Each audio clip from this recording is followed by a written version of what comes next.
The foreclosure notice was nailed directly to the front gate, not slipped into a mailbox, not delivered in a sealed envelope, not handed over with sympathy. Nailed. As if someone wanted the entire county to see it. Savannah Whitmore stared at the bright orange paper fluttering in the afternoon wind while dust swirled across the gravel driveway. The sight didn't make sense. For a moment, she simply sat inside her luxury rental SUV, hands frozen on the steering wheel, unable to process what she was seeing. This couldn't be right. The Whitmore Ranch was one of the oldest properties in Pine Valley. Everyone knew that. Generations of Whitmores had worked this land. Thousands of acres stretched beyond the horizon. Rolling fields, grazing pastures, woodlands, creeks, historic barns. The property wasn't just land. It was legacy. And yet the words printed across the orange notice seemed impossible to ignore.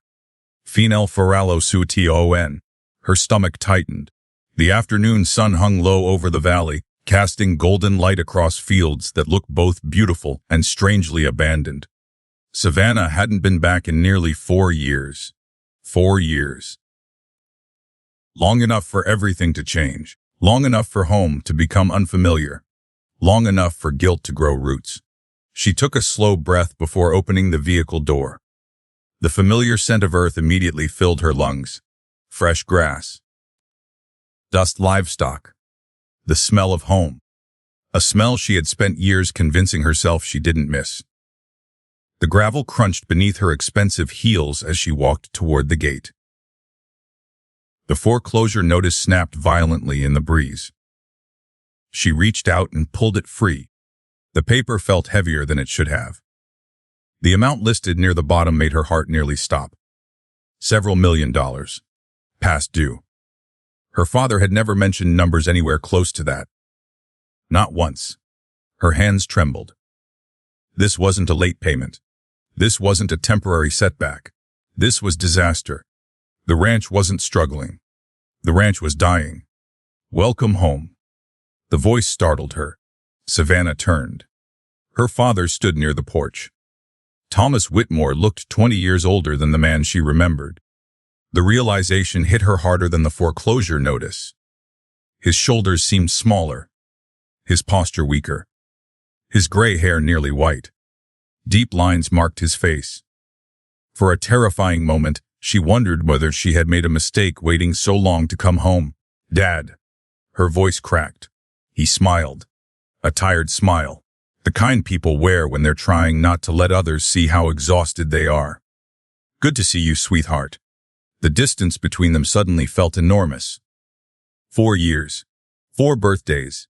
4 Christmases. 4 years of phone calls instead of visits. 4 years of excuses. Work, meetings, travel, important opportunities. All of them seemed ridiculous now.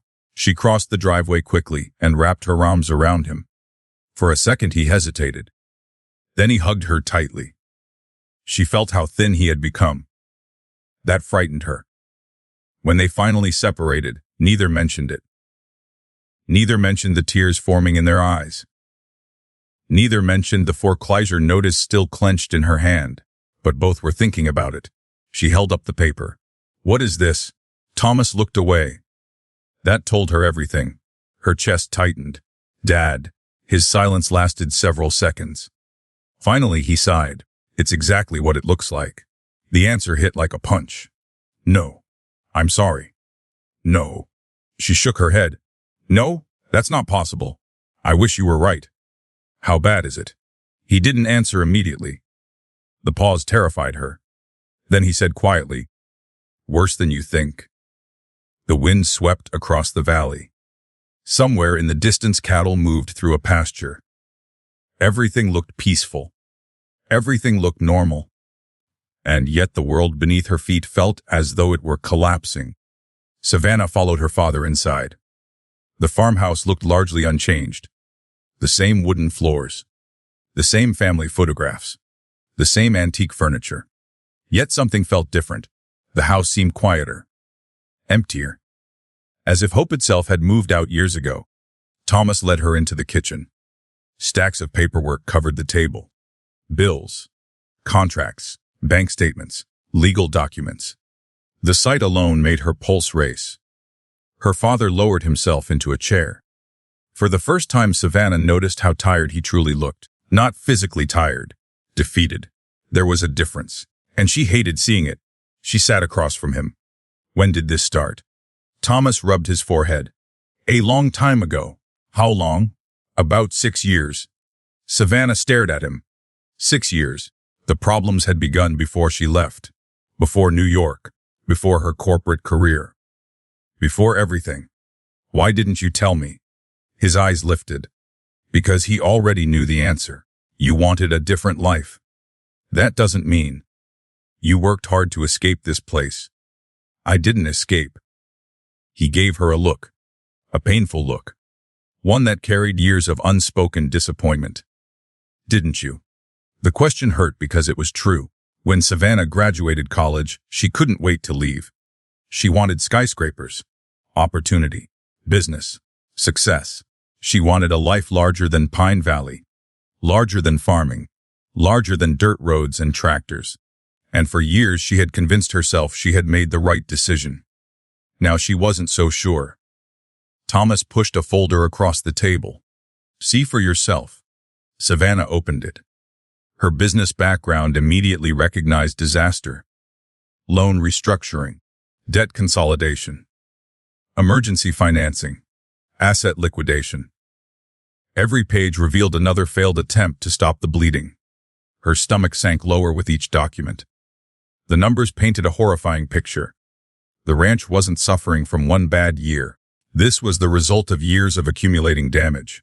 Poor commodity prices, drought conditions, equipment failures, rising costs, declining revenues, loan interest. Everything had compounded. Every setback made the next one worse, until eventually the debt became impossible. She reached the final page. Her eyes widened. Foreclosure proceedings would begin in less than 30 days. 30 days. The ranch had 30 days left. The silence inside the kitchen became unbearable. Outside, wind rattled the windows. A grandfather clock ticked softly somewhere in the house. Savannah stared at the paperwork, then at her father, then back at the paperwork. No. Thomas looked exhausted. Savannah. No. There isn't much time. No. Her voice grew stronger, more determined, more desperate. We can fix this. His expression broke her heart, because he no longer believed that. The man who had spent his entire life fighting for this land had run out of hope. And that terrified her more than the foreclosure notice. For several moments neither spoke. Then Thomas stood slowly. Come with me. They left the house together. The sun was beginning to sink lower. Golden light spilled across the valley. The landscape looked beautiful, painfully beautiful. Thomas led her toward a hill overlooking the property. Savannah had stood there countless times as a child. She remembered summer evenings, horse rides, family picnics, dreams that felt endless. Now she looked across the land with entirely different eyes. The ranch stretched for miles. Fields rolled across the horizon. Barns dotted the landscape. Fences divided pastures. Creeks shimmered beneath fading sunlight. It wasn't just property. It was history. Her history. Thomas stood beside her. Your great-grandfather bought the first parcel. Savannah listened quietly. He had almost nothing. The older man pointed toward distant fields. Started with a few hundred acres. His finger moved farther across the valley. Then your grandfather expanded. Another section. Then I did. The land seemed endless. Generations of effort, generations of sacrifice, generations of dreams, all facing extinction within 30 days. Thomas swallowed hard. I failed them. Savannah immediately shook her head. No. I couldn't protect it. You tried? It wasn't enough. His voice cracked. That frightened her. Her father was many things. Stubborn, proud, quiet. But she had never seen him broken. Not like this, never. The realization made her chest ache. For years she had blamed him for not understanding her ambitions, for not supporting her decision to leave, for expecting her to remain in Pine Valley. Standing beside him now, those old arguments felt insignificant. He wasn't the enemy. He never had been. He was simply a man trying to save something he loved. A man losing the battle. Savannah looked across the ranch again. The answer came without hesitation, without doubt, without calculation. She wasn't leaving. Not this time. Not while there was still a chance. No matter how small. No matter how impossible. No matter what it cost. I'm staying. Thomas turned toward her. What? I'm staying. Sweetheart. I'm not going back. The words surprised even her, but once spoken, they felt right, completely right. For the first time in years, I'm going to help. Thomas shook his head. You have your life. This is my life. His eyes widened slightly. The statement hung between them. Savannah looked across the valley. The ranch, the fields, the barns, the home she had spent years running from. Perhaps she had been wrong. Perhaps success wasn't waiting inside glass towers. Perhaps success was standing your ground when everything was falling apart. The sun continued sinking toward the horizon. Shadows stretched across the farmland, and somewhere far in the distance, a tractor moved slowly through a neighboring field. A lone figure worked beneath the fading sunlight. Too far away to identify. Just another farmer finishing another day. Savannah watched the distant machine moving steadily across the landscape. Unlike the Whitmore ranch, that farm appeared alive, thriving, strong. She didn't know it yet.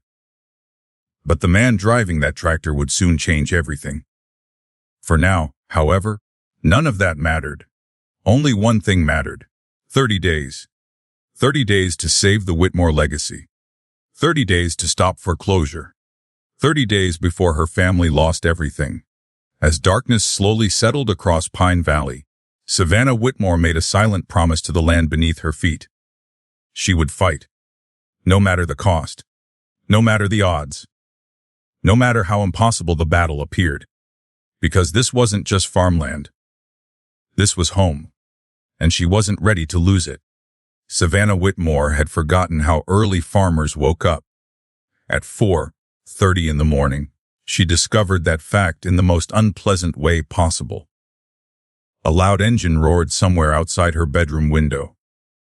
Moments later came the rattling sound of machinery, then barking dogs, then livestock, then another engine. She groaned and pulled a pillow over her head. It didn't help. The noise continued, relentless, persistent, completely indifferent to the fact that civilized people were supposed to be sleeping. At least that was what Savannah told herself. Finally, she gave up. The digital clock beside her bed glowed in the darkness. 4:37. She stared at it in disbelief. In New York, she rarely went to sleep before midnight. Sometimes 1 in the morning. Now she was awake before sunrise. Wonderful. The old farmhouse creaked as she climbed out of bed. Outside the window, darkness still covered most of the valley. Yet activity was already everywhere. Lights moved across distant fields. Trucks traveled dirt roads. Farm equipment rumbled in the distance. The entire county appeared awake. Savannah rubbed her eyes. She had forgotten this part of country life. Nothing waited. Nothing paused. Animals needed feeding.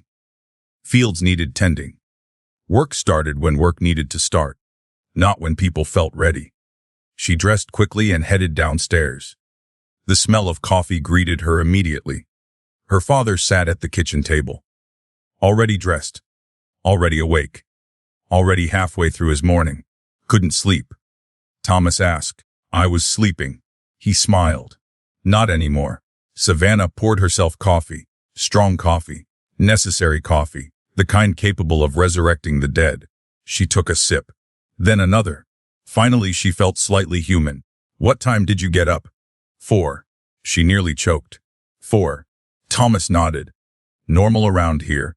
Savannah stared at him. That's insane. Farm doesn't care. She hated how casually he said it. As if waking up before dawn was perfectly reasonable behavior. A moment later, another engine growled somewhere outside. Savannah glanced toward the window. What is that? Her father looked.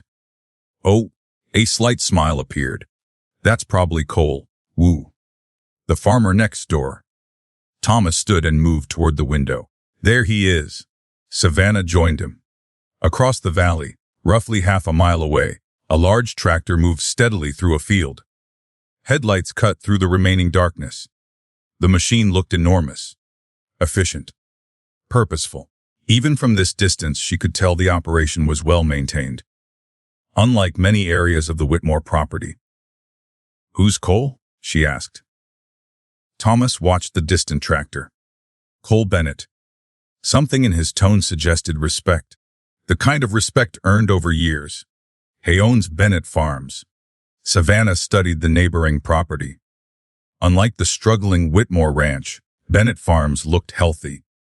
Buildings appeared maintained. Equipment looked modern. Fields were orderly. The contrast was impossible to ignore. He doing better than everyone else. Thomas nodded. By a mile. How? The older man shrugged. Hard work. Savannah raised an eyebrow. That's the entire explanation. No. A faint smile appeared. Is smarter than most people give him credit for. That interested her. Back in New York, people often underestimated others based on appearances. Apparently the same thing happened in farming communities. How old is he? 34. Young. Much younger than Savannah expected. For some reason she imagined older farmers. Gray-haired men with weathered faces. Not someone in their 30s. Thomas poured himself more coffee. His father passed away about 10 years ago. Savannah listened. Most people thought the farm would fail. But it didn't. No. Thomas looked toward the neighboring fields again. He expanded. Interesting. Very interesting. A young farmer who turned a struggling operation into one of the most successful properties in the county. That wasn't luck. That was business. Savannah filed the information away. If she intended to save the Whitmore ranch, she needed information. She needed insight. She needed to understand why neighboring farms survived while theirs collapsed. And right now, Cole Bennett looked like someone worth studying. The rest of the morning passed quickly. Savannah spent hours reviewing financial records. Every document revealed new problems. Debt, equipment repairs, legal fees, interest payments. The deeper she dug, the worse things became. By noon her head hurt. She pushed away from the dining table. I need air. Thomas nodded. Take the truck. Savannah grabbed the keys. Several minutes later she was driving through the property. The experience felt strangely emotional. Memories existed everywhere. The pond where she learned to fish. The field where she rode horses. The old oak tree where her grandfather told stories. Every mile reminded her how much time had passed. Eventually she reached the northern boundary. The property line separated Whitmore Ranch from Bennett Farms. A sturdy fence stretched into the distance. Beyond it, workers loaded hay onto trailers. Everyone moved with purpose, with confidence, with organization. The operation looked impressive. Savannah parked and stepped out. The afternoon sun warmed the valley. A breeze carried the scent of cut grass. For several moments she simply observed. Then she noticed someone approaching. Tall, broad shoulders, worn denim jeans. Plaid shirt with sleeves rolled up, work gloves. The man walked toward the fence carrying a toolbox. Savannah immediately knew who he was. Cole Bennett. Even from a distance he moved differently than the others. Confident. Focused. Comfortable. Like someone who belonged exactly where he stood. As he approached, Savannah noticed more details. Dark hair. Strong jawline. Weathered hands. Sun-tanned skin. The physical evidence of years spent outdoors. He looked nothing like the corporate executives she dealt with in New York. Nothing at all. Cole reached the fence. His eyes settled on her. Calm. Evaluating. For several seconds neither spoke. Then he nodded. You must be Savannah. Straightforward. No introduction. No hesitation. Apparently word traveled fast in Pine Valley. That's me. Cole set down the toolbox. Heard you came back. Savannah folded her arms. Heard correctly. A brief silence followed. The breeze moved through the grass around them. Cole glanced toward the Whitmore property, then back at her. "How's your father?" The question sounded genuine. That surprised her. "Not great." Cole nodded slowly. His expression darkened. "I figured." Savannah studied him. No pity, no judgment. Just understanding, which somehow felt worse. She hated people knowing about the foreclosure. Hated knowing the entire county was probably discussing it. "You know about the situation." It wasn't a question. It wasn't a question. Cole leaned against the fence. "Everybody does." Absolutely wonderful. Humiliation complete. Savannah looked away. The neighboring field seemed far more interesting. Unfortunately, Cole wasn't finished. Small towns. She glanced back. What about them? Nothing stays private. A fair point. She couldn't argue with that. For several moments silence returned. Then Savannah decided to ask the question occupying her thoughts. "How did you do it?" Cole frowned slightly. "Do what?" "Build this." She gestured toward the surrounding farm. The workers, the equipment, the healthy fields, everything. Cole followed her gaze, then looked back. "A little luck." Savannah immediately laughed. "No." One eyebrow lifted. "No. No successful business is built on luck." Cole seemed amused. "Business. It is a business." "True." She pointed toward the property. "That operation didn't happen accidentally." For the first time a genuine smile appeared. Small, brief, but real. "You always this direct, usually?" "Huh?" Savannah waited. Cole considered her question. Finally he answered. "Bought land when prices were low." "Okay." Expanded slowly. She nodded. "Makes sense." Avoided unnecessary debt. That one stung. Both of them knew why. Whitmore Ranch was drowning in debt. Cole clearly realized the connection. His expression softened slightly. Not every situation is the same. Savannah appreciated that. At least he wasn't pretending. Still frustration lingered. There has to be more. There is. Like what? Cole looked across his property, knowing when to say no. The answer surprised her. No. Bad deals. Interesting. People offer shortcuts all the time. His eyes shifted toward her. Most of them end badly. Something about the way he said it caught her attention. Like experience had taught him that lesson personally. Before she could ask more, a pickup truck approached from the distance. One of Cole's workers leaned out the window. "Need you at the south field." Cole nodded. "Be there in a minute." The truck continued onward. Cole grabbed his toolbox. Conversation over. Apparently farmers didn't schedule meetings. They worked, constantly. Before leaving, he paused. "You planning to stay a while?" Savannah looked toward the Whitmore Ranch. The answer came easily. "Yes." Cole studied her face, as if determining whether she meant it. Apparently he decided she did. Good. That surprised her. "Why?" He glanced toward the struggling ranch. "Your father could use the help." Simple. Honest. No hidden meaning. Then he picked at the toolbox and walked away. Savannah watched him cross the field. A strange mixture of emotions filled her. Curiosity. Respect. Confusion. The man wasn't what she expected. Most successful people she knew enjoyed talking about their success. Cole barely seemed interested. Most business owners loved attention. Cole appeared uncomfortable with it. Most people bragged. He didn't. Interesting. Very interesting. Later that evening, Savannah sat alone on the farmhouse porch. The sky burned orange and gold.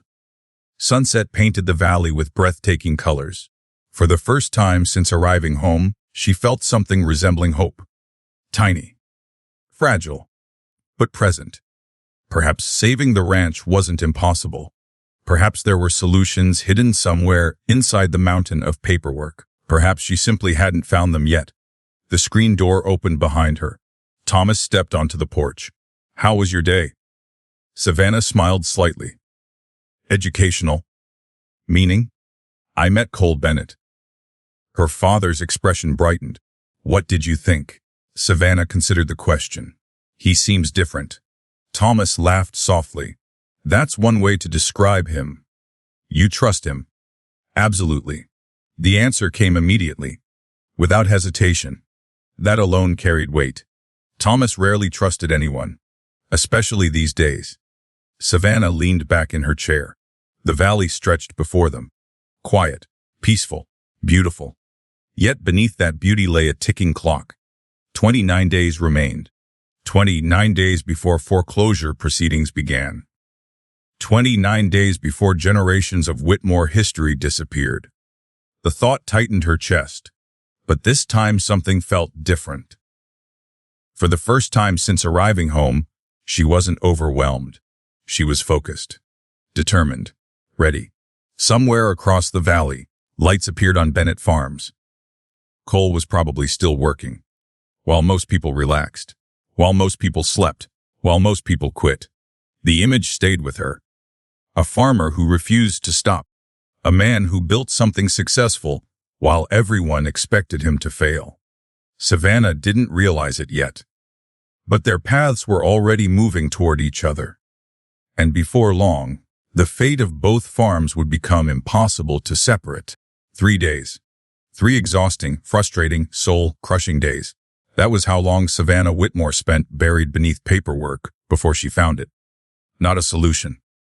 Not yet. But something close. Something strange. Something nobody had noticed in years. The discovery happened shortly after midnight.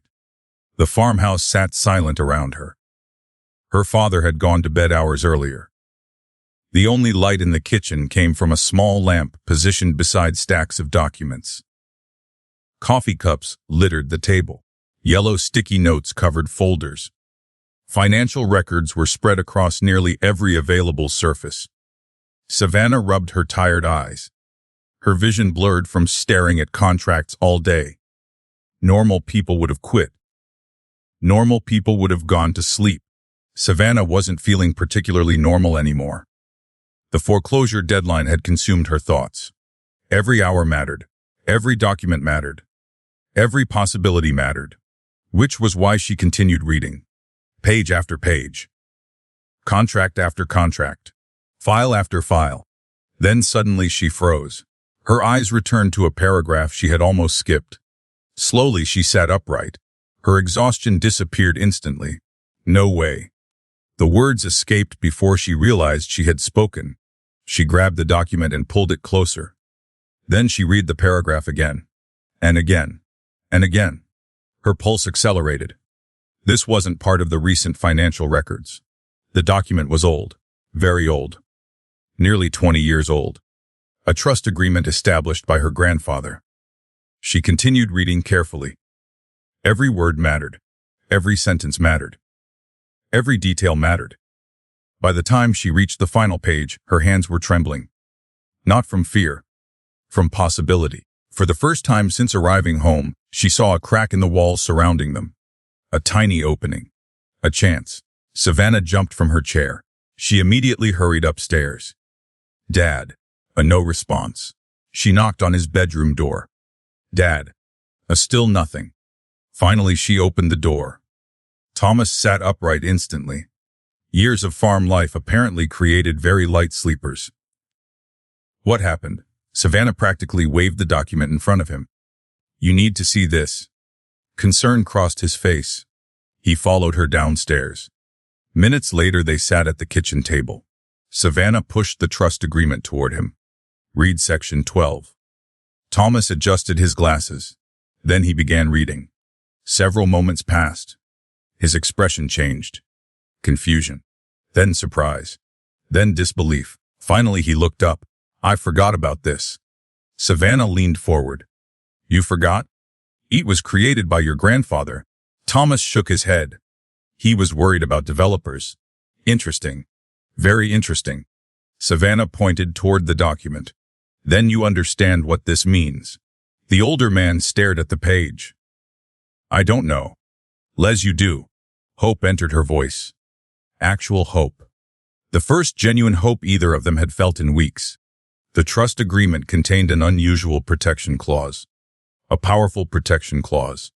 One designed specifically to keep Whitmore land within active family ownership.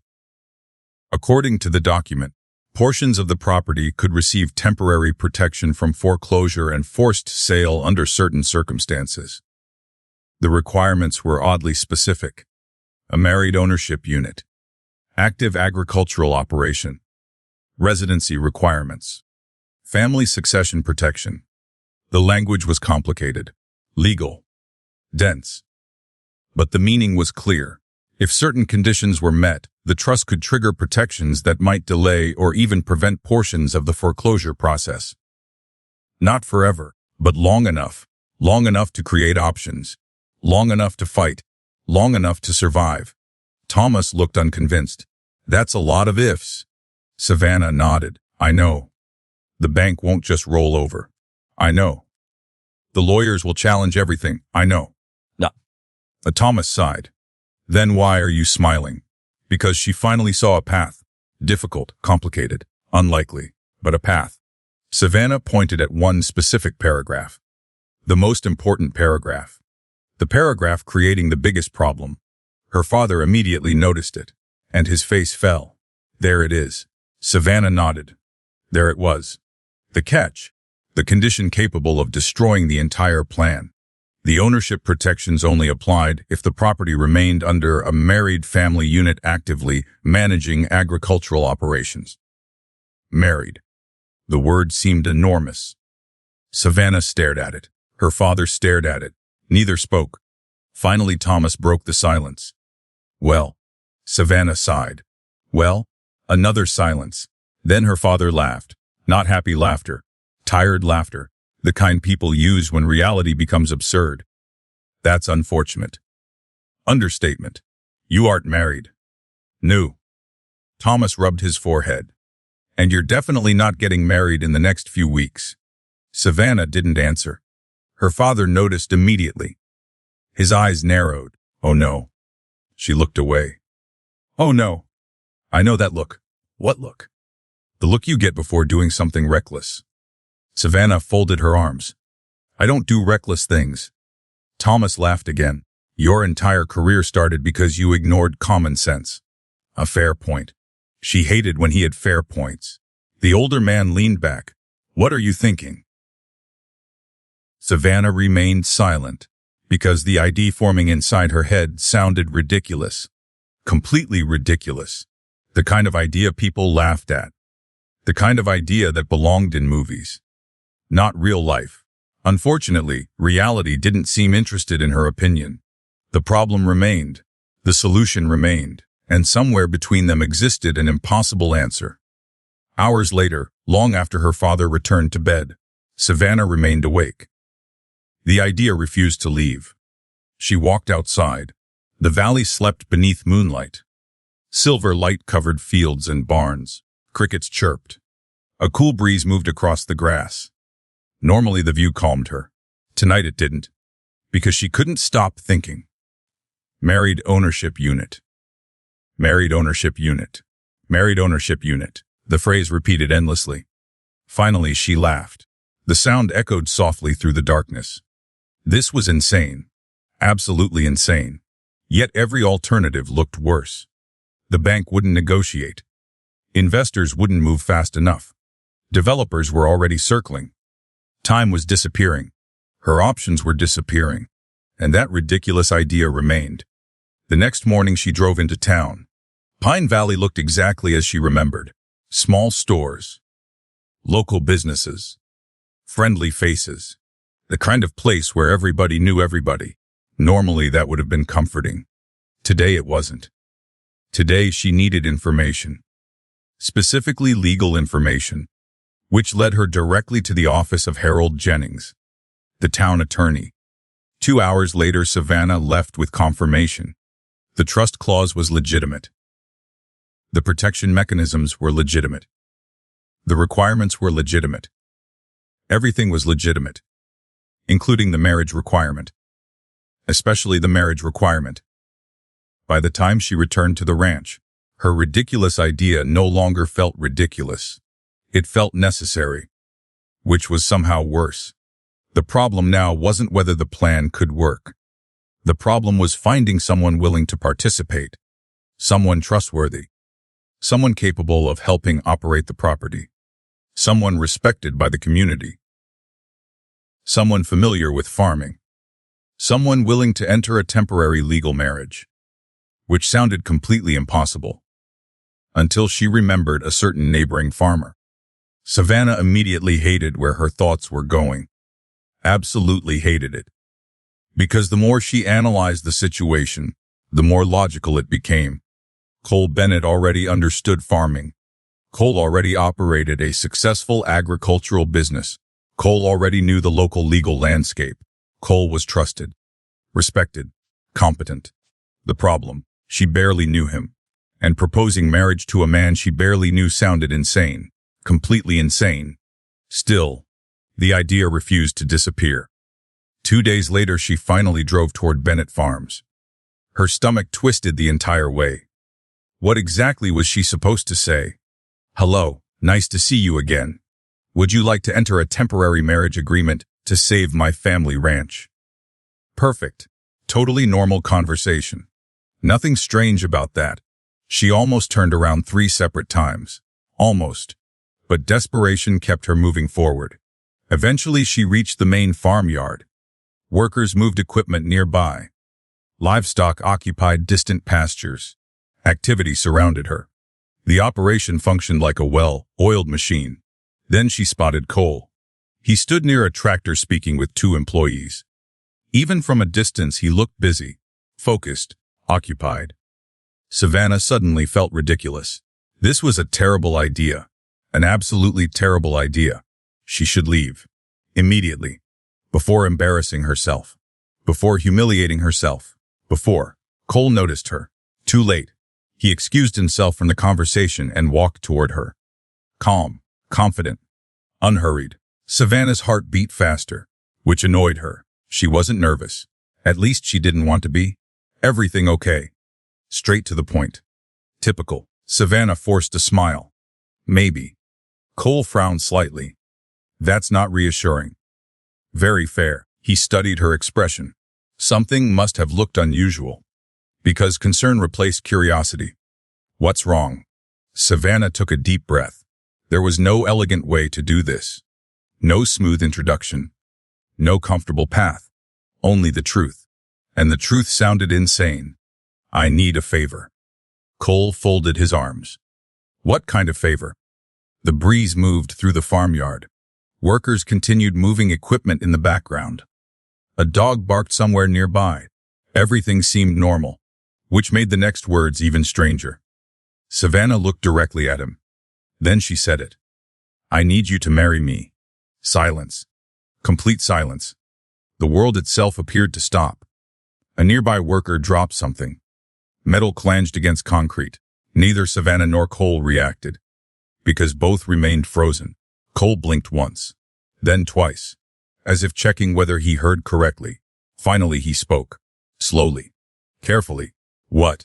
Savannah immediately regretted everything, every life choice, every decision, every event leading to this moment.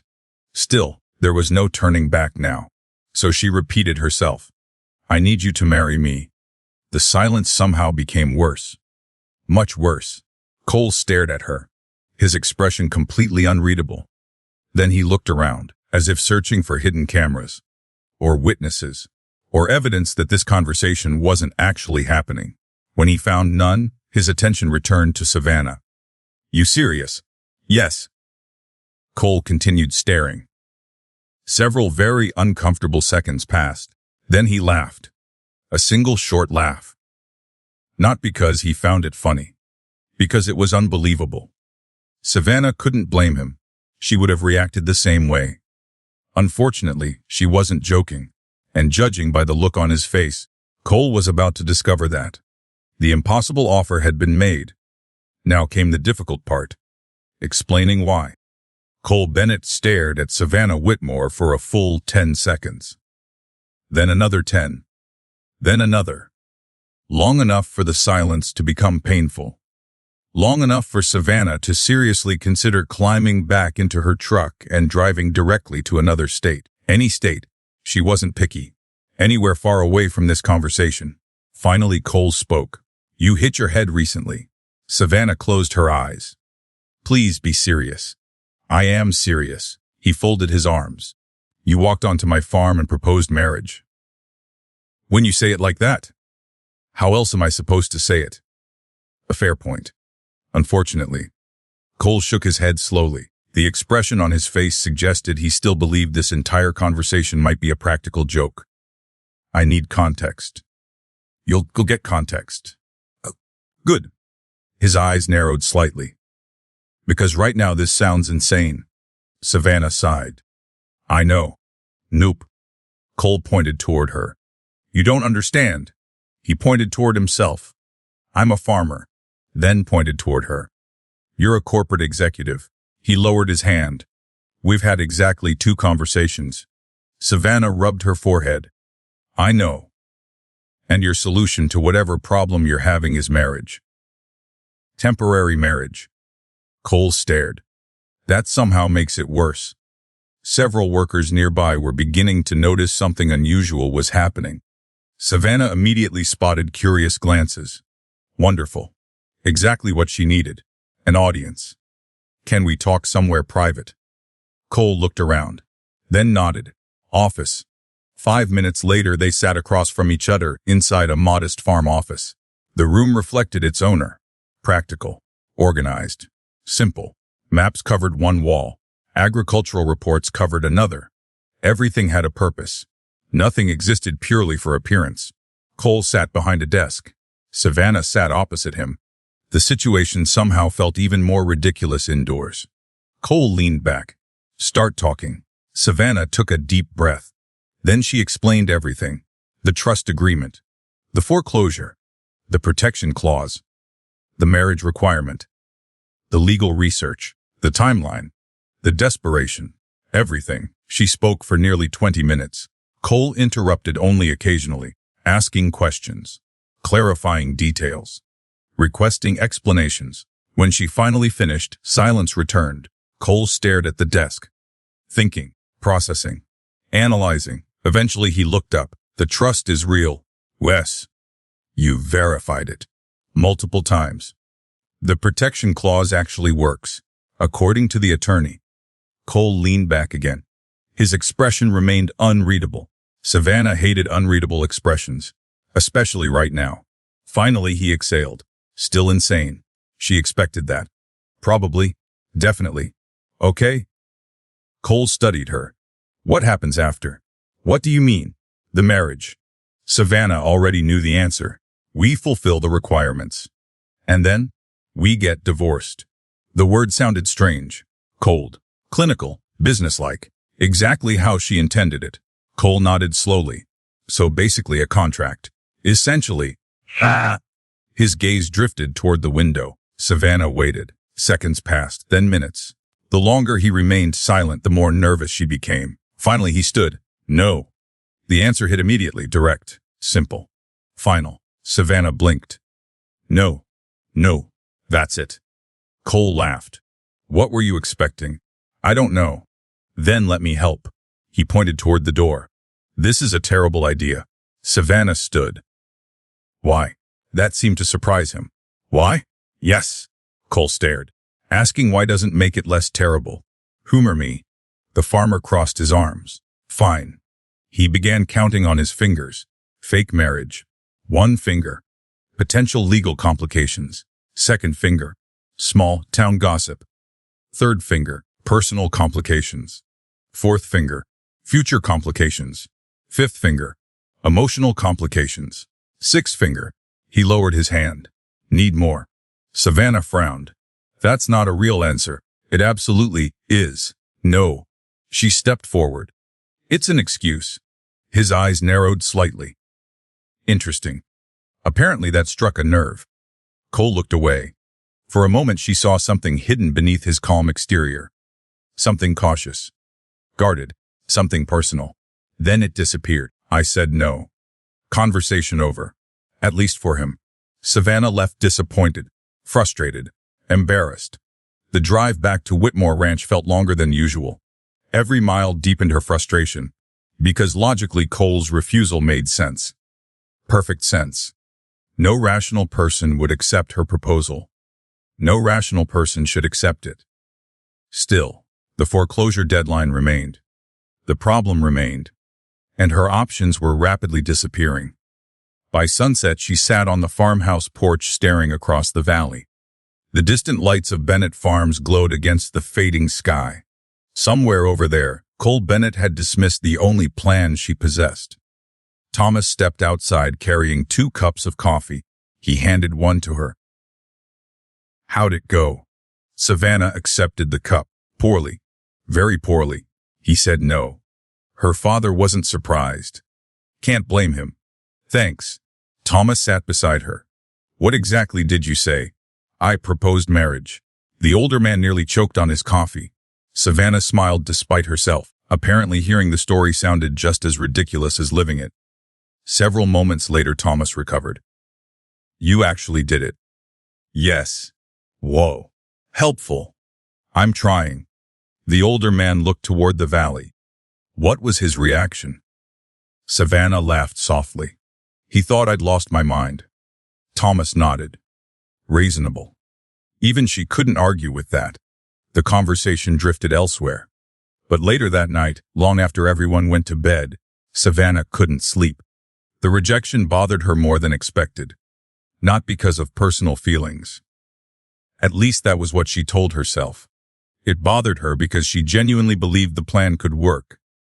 Maybe not perfectly. Maybe not easily. But it offered a chance. And chances were becoming rare. Across the valley, another man struggled with sleep for entirely different reasons. Cole Bennett sat alone on his porch. A glass of iced tea rested beside him. The night air felt cool, quiet, peaceful. Normally he enjoyed evenings like this. Tonight his thoughts refused to cooperate. Because Savannah Whitmore wouldn't leave his mind. Specifically her proposal. Marriage. The word still sounded absurd. Completely absurd. Yet something continued bothering him. Not the proposal itself. The desperation behind it. He had seen her face. He had heard her voice. She wasn't manipulating him. She wasn't playing games. She was scared. Genuinely scared. And for good reason. Cole understood foreclosure. Understood debt. Understood what it meant to lose land. His father spent years fighting those battles. Years. Some victories. Some defeats. Enough struggles to leave permanent scars. Cole looked across the dark valley. The Whitmore Ranch sat beneath moonlight. A massive property. Beautiful land. Historic land. Land developers would love to acquire.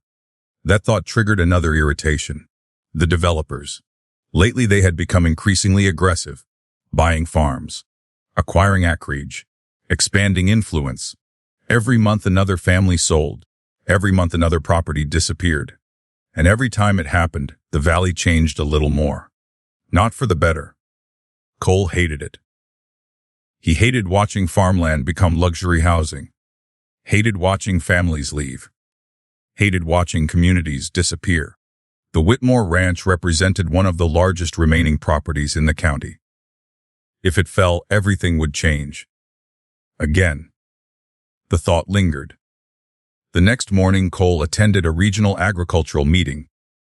Normally, such meetings were boring. Financial reports, crop discussions, market forecasts, nothing exciting, until developers entered the room.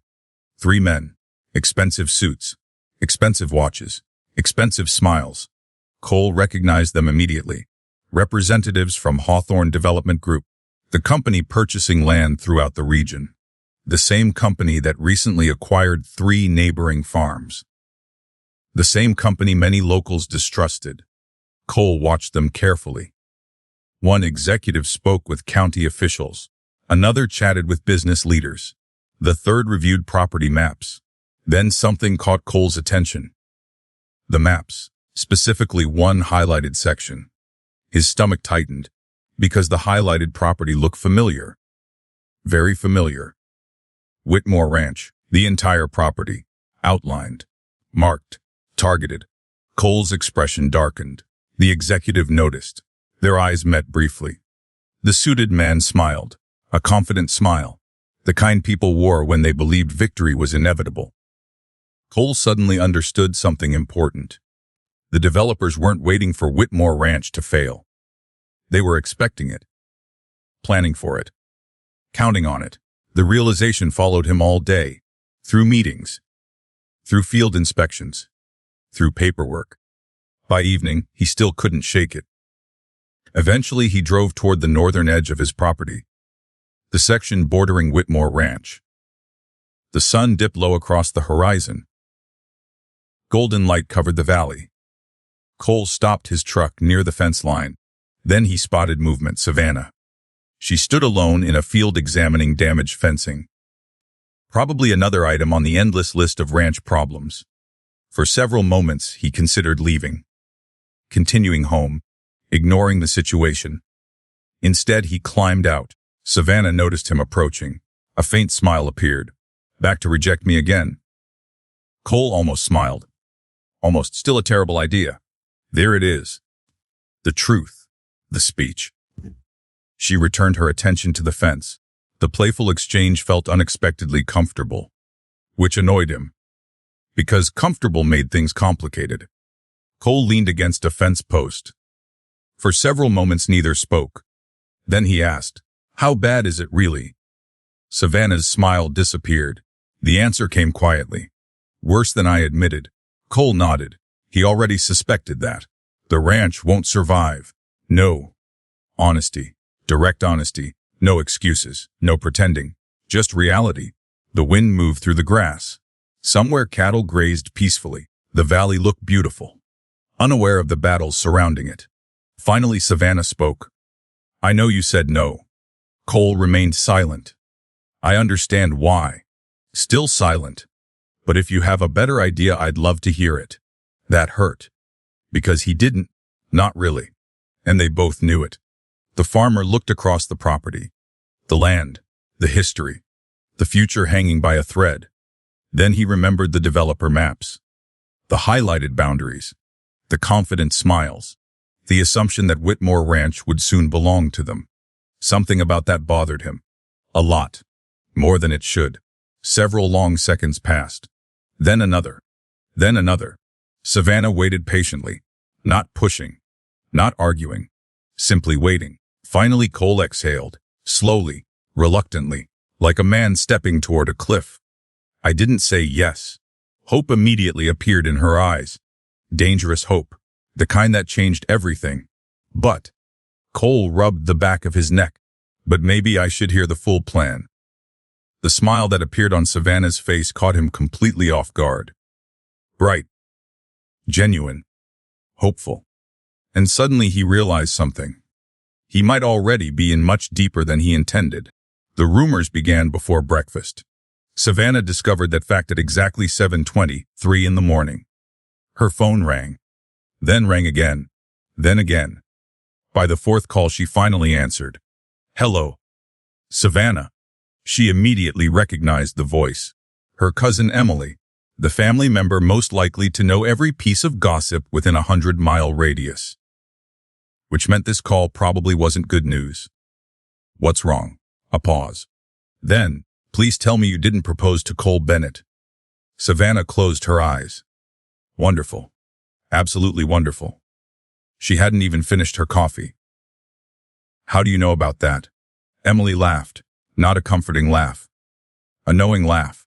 The kind that confirmed disaster. "Savannah?" "What?" "Half the county knows." Savannah stared at the kitchen wall. Speechless. Completely speechless. The conversation with Cole happened less than 24 hours ago. Less than 24. How was that even possible? That's impossible. It really isn't. Who told them? Emily laughed again. You still don't understand small towns. Apparently she didn't. Because somehow a private conversation held near a fence line had become public knowledge. The realization made her want to drive directly into a lake, a large lake, a very deep lake. How bad is it? Another pause. That pause worried her. Then Emily answered. People are taking sides. Savannah groaned. Of course they were. Why simply gossip when people could also create drama? That would be far too reasonable. After ending the call, Savannah walked onto the porch. The morning air felt cool. fresh, peaceful, which was ironic considering the chaos unfolding around her. She stared across the valley. The sun climbed slowly above distant hills. Fields glowed beneath golden light. Everything looked calm. Yet somewhere beyond those fields, hundreds of conversations were happening. Conversations involving her. Wonderful. The screen door opened behind her. Thomas stepped outside. One look at her face told him something was wrong. What happened? Savannah folded her arms. The entire county knows. His expression immediately became sympathetic. Och. That's all you have to say. What else should I say? He shrugged. This is Pine Valley. A fair point. Still irritating, but fair. The older man sat beside her. People will get bored eventually. Savannah laughed. You don't believe that? No. Thanks. Thomas smiled, trying to stay positive. The conversation ended when a pickup truck appeared on the driveway. Savannah recognized it immediately. Cole. Her stomach tightened. Not because she was nervous. At least she told herself that. The pickup stopped. Cole climbed out. His expression suggested he was having a similar morning. He approached the porch. Morning. Savannah raised an eyebrow. Rough day. Cole sighed. You have no idea. Apparently he did know. Thomas excused himself almost immediately. A suspiciously convenient departure, leaving Savannah and Cole alone. Neither spoke for several moments. Finally, Savannah broke the silence. They know. Yep. Everyone. Cole considered it. Probably. She groaned. The farmer leaned against the porch railing. My aunt called. Savannah blinked. You have an aunt? 3. That somehow made the situation worse. Why? To ask whether I was secretly in love with you. Savannah nearly choked. What? Cole's expression remained perfectly serious, which somehow made it funnier. And? Then she asked if we'd picked wedding colors. Savannah laughed despite herself. The sound surprised both of them, because neither had laughed much lately. For a brief moment the stress disappeared. Just for a moment. Then reality returned. The foreclosure, the deadline, the proposal, the impossible situation. Cole's expression gradually became serious again. I thought about it. Savannah's heart skipped. Immediately, annoyingly, she ignored that fact. And I still think it's a terrible idea. Not encouraging. But a faint smile appeared. Apparently he noticed her growing habit. Always looking for the but. Because there usually is one. Cole looked toward the valley. His expression darkened slightly. The developers. Savannah understood immediately. You saw something. Maybe. The farmer explained what happened at the agricultural meeting. The maps. The highlighted property. The confidence. The assumption that Whitmore Ranch would soon belong to Hawthorne Development Group. By the time he finished, Savannah's frustration had transformed into anger. Cold anger. Focused anger. The dangerous kind. They're already planning it. Looks that way. Savannah looked across her family's land. The thought made her sick. To them this wasn't history. Wasn't family. Wasn't legacy. Just profit. Just another acquisition. I hate that. Cole nodded. Me too. Silence followed. Then Savannah asked the question. Does that change anything? Cole looked at her. A long look. The kind that suggested internal conflict. Finally he answered. A little. Hope flickered again.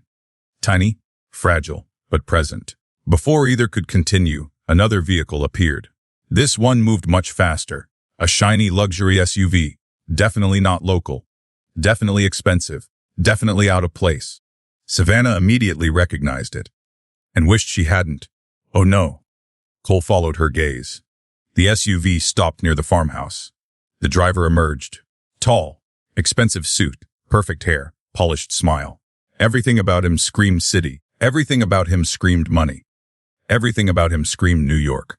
Cole noticed her reaction immediately. Friend. Savannah sighed. Unfortunately.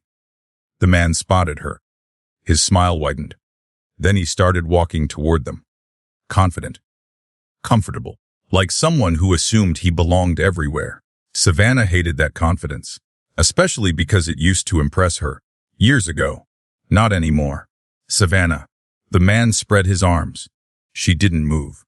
Awkward. Very awkward. His smile weakened slightly. Eric. Cole remained silent beside her, observing, evaluating, exactly like a farmer studying an unfamiliar animal. Eric's attention finally shifted. His eyes landed on Cole, then lingered, long enough to communicate several things. Most of them annoying. And you are. Cole extended a hand. Cole Bennett. The handshake looked normal. It wasn't. Savannah could tell.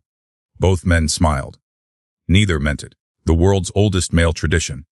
Eric released the handshake first. Interesting. Very interesting. What brings you here? Savannah asked. Eric turned back toward her. Business mode immediately activated. I'm here to help. Those 4 words instantly raised every alarm in her head. Because in New York, nobody traveled across the country to help without expecting something in return. Nobody. What kind of help? Eric's smile returned. The financial kind. Savannah's stomach tightened. Of course. Of course it was money. Everything eventually returned to money. Eric glanced toward the ranch, then back toward her. I heard about the situation. Another reminder that apparently everyone knew. Wonderful. I have investors. There it was. The catch. Always a catch. We can solve this. Cole remained silent, but Savannah noticed something. His posture changed slightly. Subtle. Almost invisible, yet noticeable. Like a man preparing for something. Eric continued. Foreclosure disappears. Savannah folded her arms. At what cost? The businessman smiled. A professional smile. The kind designed to make bad deals sound attractive. We'd need to review ownership structures. There it was. Again. Another version of the same problem. Different packaging. Same destination. Control. Ownership. Influence. Eric kept talking. Numbers. Investors. Opportunities. Future growth. Corporate language. Business language. The language Savannah used for years. Normally she understood it perfectly. Today it sounded different. Today it sounded dangerous. Eventually Eric finished. Then waited. Expecting gratitude. Expecting interest. Expecting something. Instead, Savannah asked one simple question. Would my family still own the ranch? The silence that followed answered everything. Eric smiled carefully. Would structure a partnership? Not an answer. A politician's answer. A lawyer's answer. A businessman's answer. Not an actual answer. Savannah already knew what it meant. No, they wouldn't own it. Not really. Not anymore.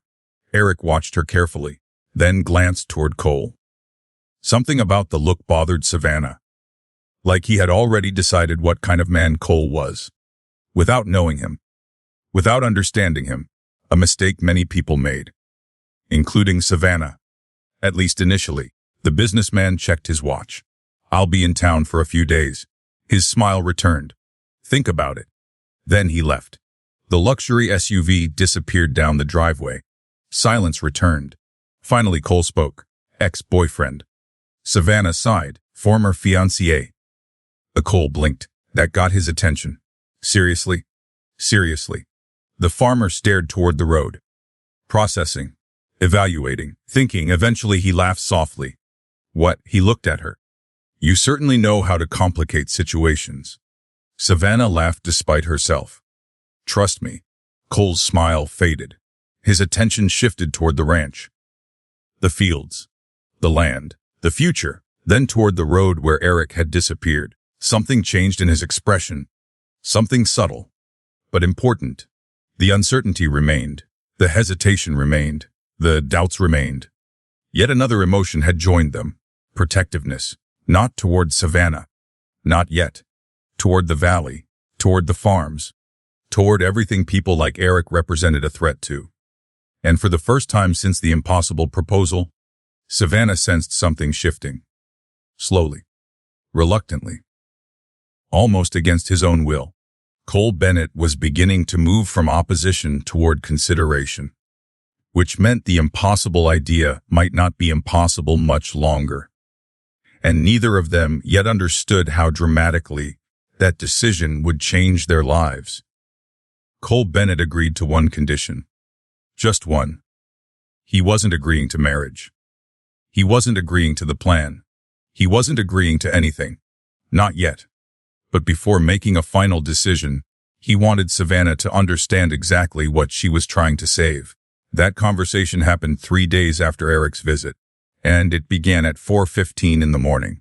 Savannah hated him immediately. Not permanently. Just temporarily. Very temporarily. At least that was what she told herself while standing half asleep beside a pickup truck in complete darkness. This is ridiculous. Cole glanced at his watch. No. Normal people are sleeping. Farmers aren't. Savannah folded her arms. The sun isn't even awake. It'll catch up. She stared at him. Cole looked entirely comfortable, which somehow made everything worse. He wore worn jeans, work boots, a faded plaid shirt. Meanwhile, Savannah felt like a zombie. A very tired zombie. A zombie who desperately wanted coffee. Lots of coffee. The farmer opened the passenger door. Get in. Why? You wanted to save the ranch. Savannah sighed, then climbed inside. The truck rolled down a dirt road several moments later. Darkness still covered most of Pine Valley. Only scattered lights appeared across distant farms. The world felt quiet, peaceful, still asleep, except farmers. Apparently farmers never slept.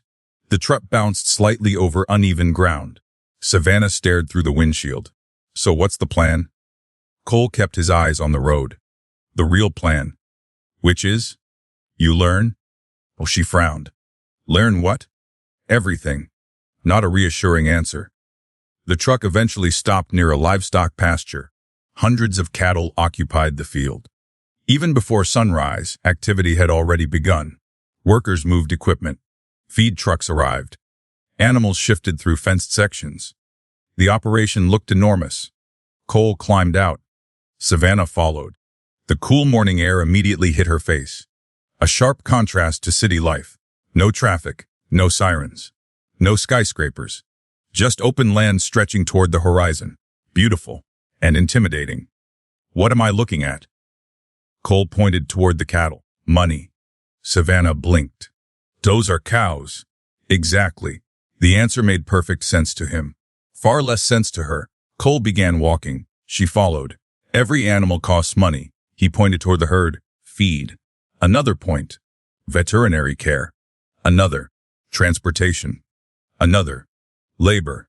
He lowered his hand. Everything costs money. Savannah nodded slowly. She understood business. Margins, expenses, revenue. Those concepts weren't new, but seeing them applied to farming felt different, more tangible, more immediate. The cattle weren't numbers inside spreadsheets. They were living assets. Assets requiring constant attention, constant investment, constant care. Cole stopped beside a fence. What happens if feed prices rise? Costs increase. Good. What happens if market prices fall? Revenue decreases. Good. He looked at her. What happens if both occur simultaneously? Savannah already knew. Disaster. Cole nodded. Exactly. The answer lingered, because suddenly her family's financial records made more sense. Years of overlapping problems. Years of shrinking margins. Years of setbacks. Eventually even strong businesses collapsed. The lesson continued throughout the morning. Equipment, machinery, maintenance, fuel, storage, insurance, labor. Every hour revealed another expense, another challenge, another hidden reality. By noon, Savannah's head hurt, not from physical work, from information. So much information. So basically farming is impossible. Cole laughed. That surprised her. A real laugh. Genuine. Brief, but real. Pretty much. They sat beneath the shade of an old oak tree eating lunch. Simple sandwiches, cold drinks. Nothing fancy. The valley stretched before them. Golden fields moving gently beneath the wind. Savannah stared across the landscape. For the first time, she truly understood what her father had carried all these years. Responsibility. Not just ownership. Responsibility. Thousands of acres, employees, animals. equipment, families. The weight suddenly felt enormous. No wonder he looked exhausted. No wonder he stopped sleeping. No wonder he blamed himself. Cole watched her quietly. What? You look different. Savannah frowned. What does that mean? The farmer considered the question, then shrugged. 3 days ago you looked at land. His gaze shifted toward the fields. Now you're looking at a farm. The statement surprised her. Because he was right. Before, she saw property. Now she saw systems. People. Operations. The difference mattered. A lot. The afternoon proved significantly worse. Because after learning came participation. Actual participation. Physical participation. The kind Savannah immediately regretted. It started with fence repairs. Then loading supplies.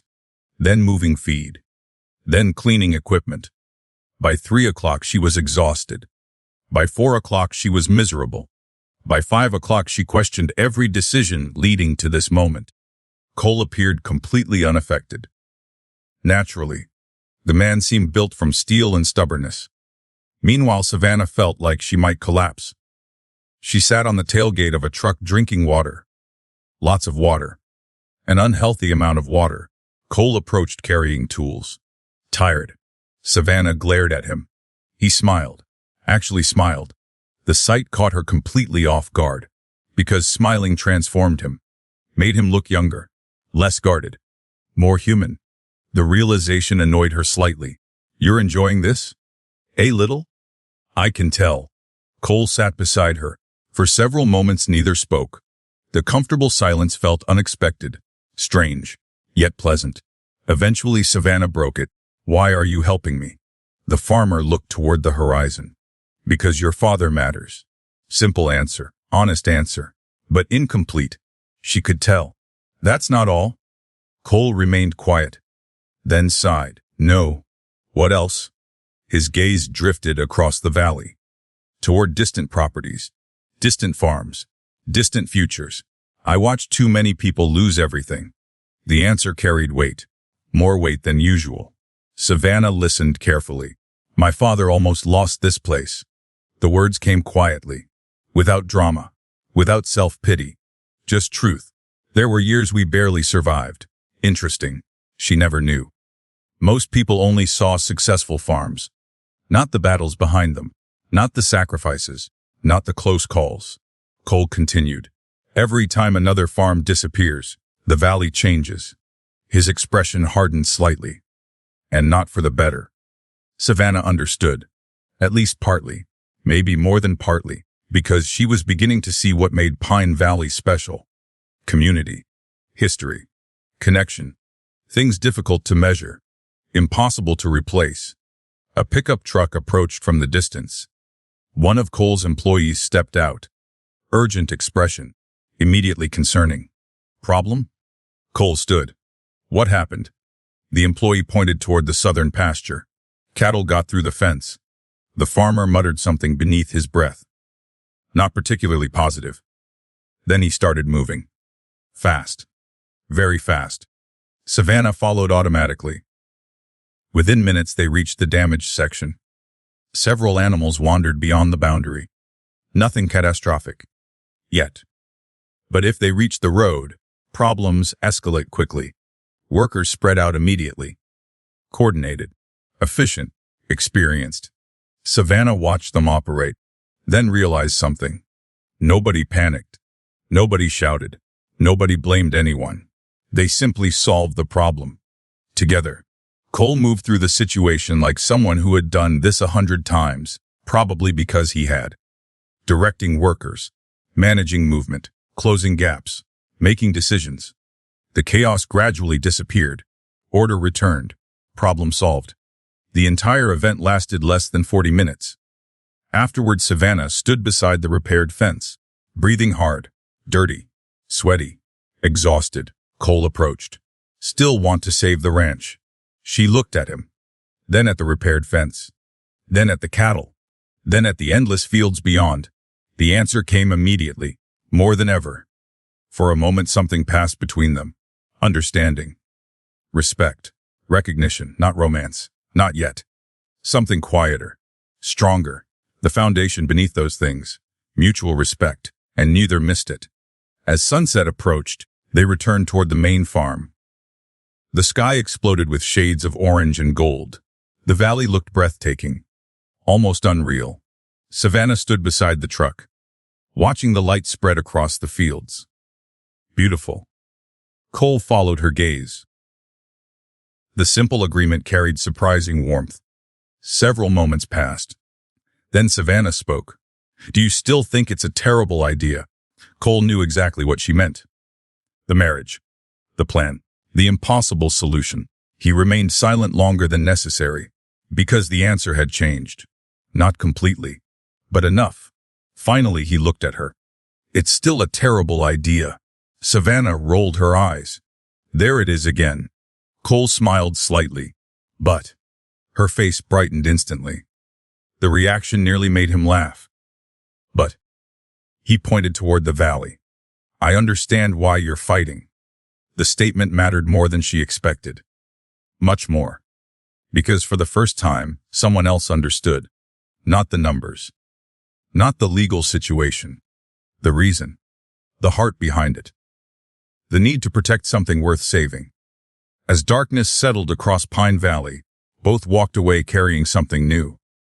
Savannah carried respect for the life she once dismissed, for the work, for the sacrifice, for the people.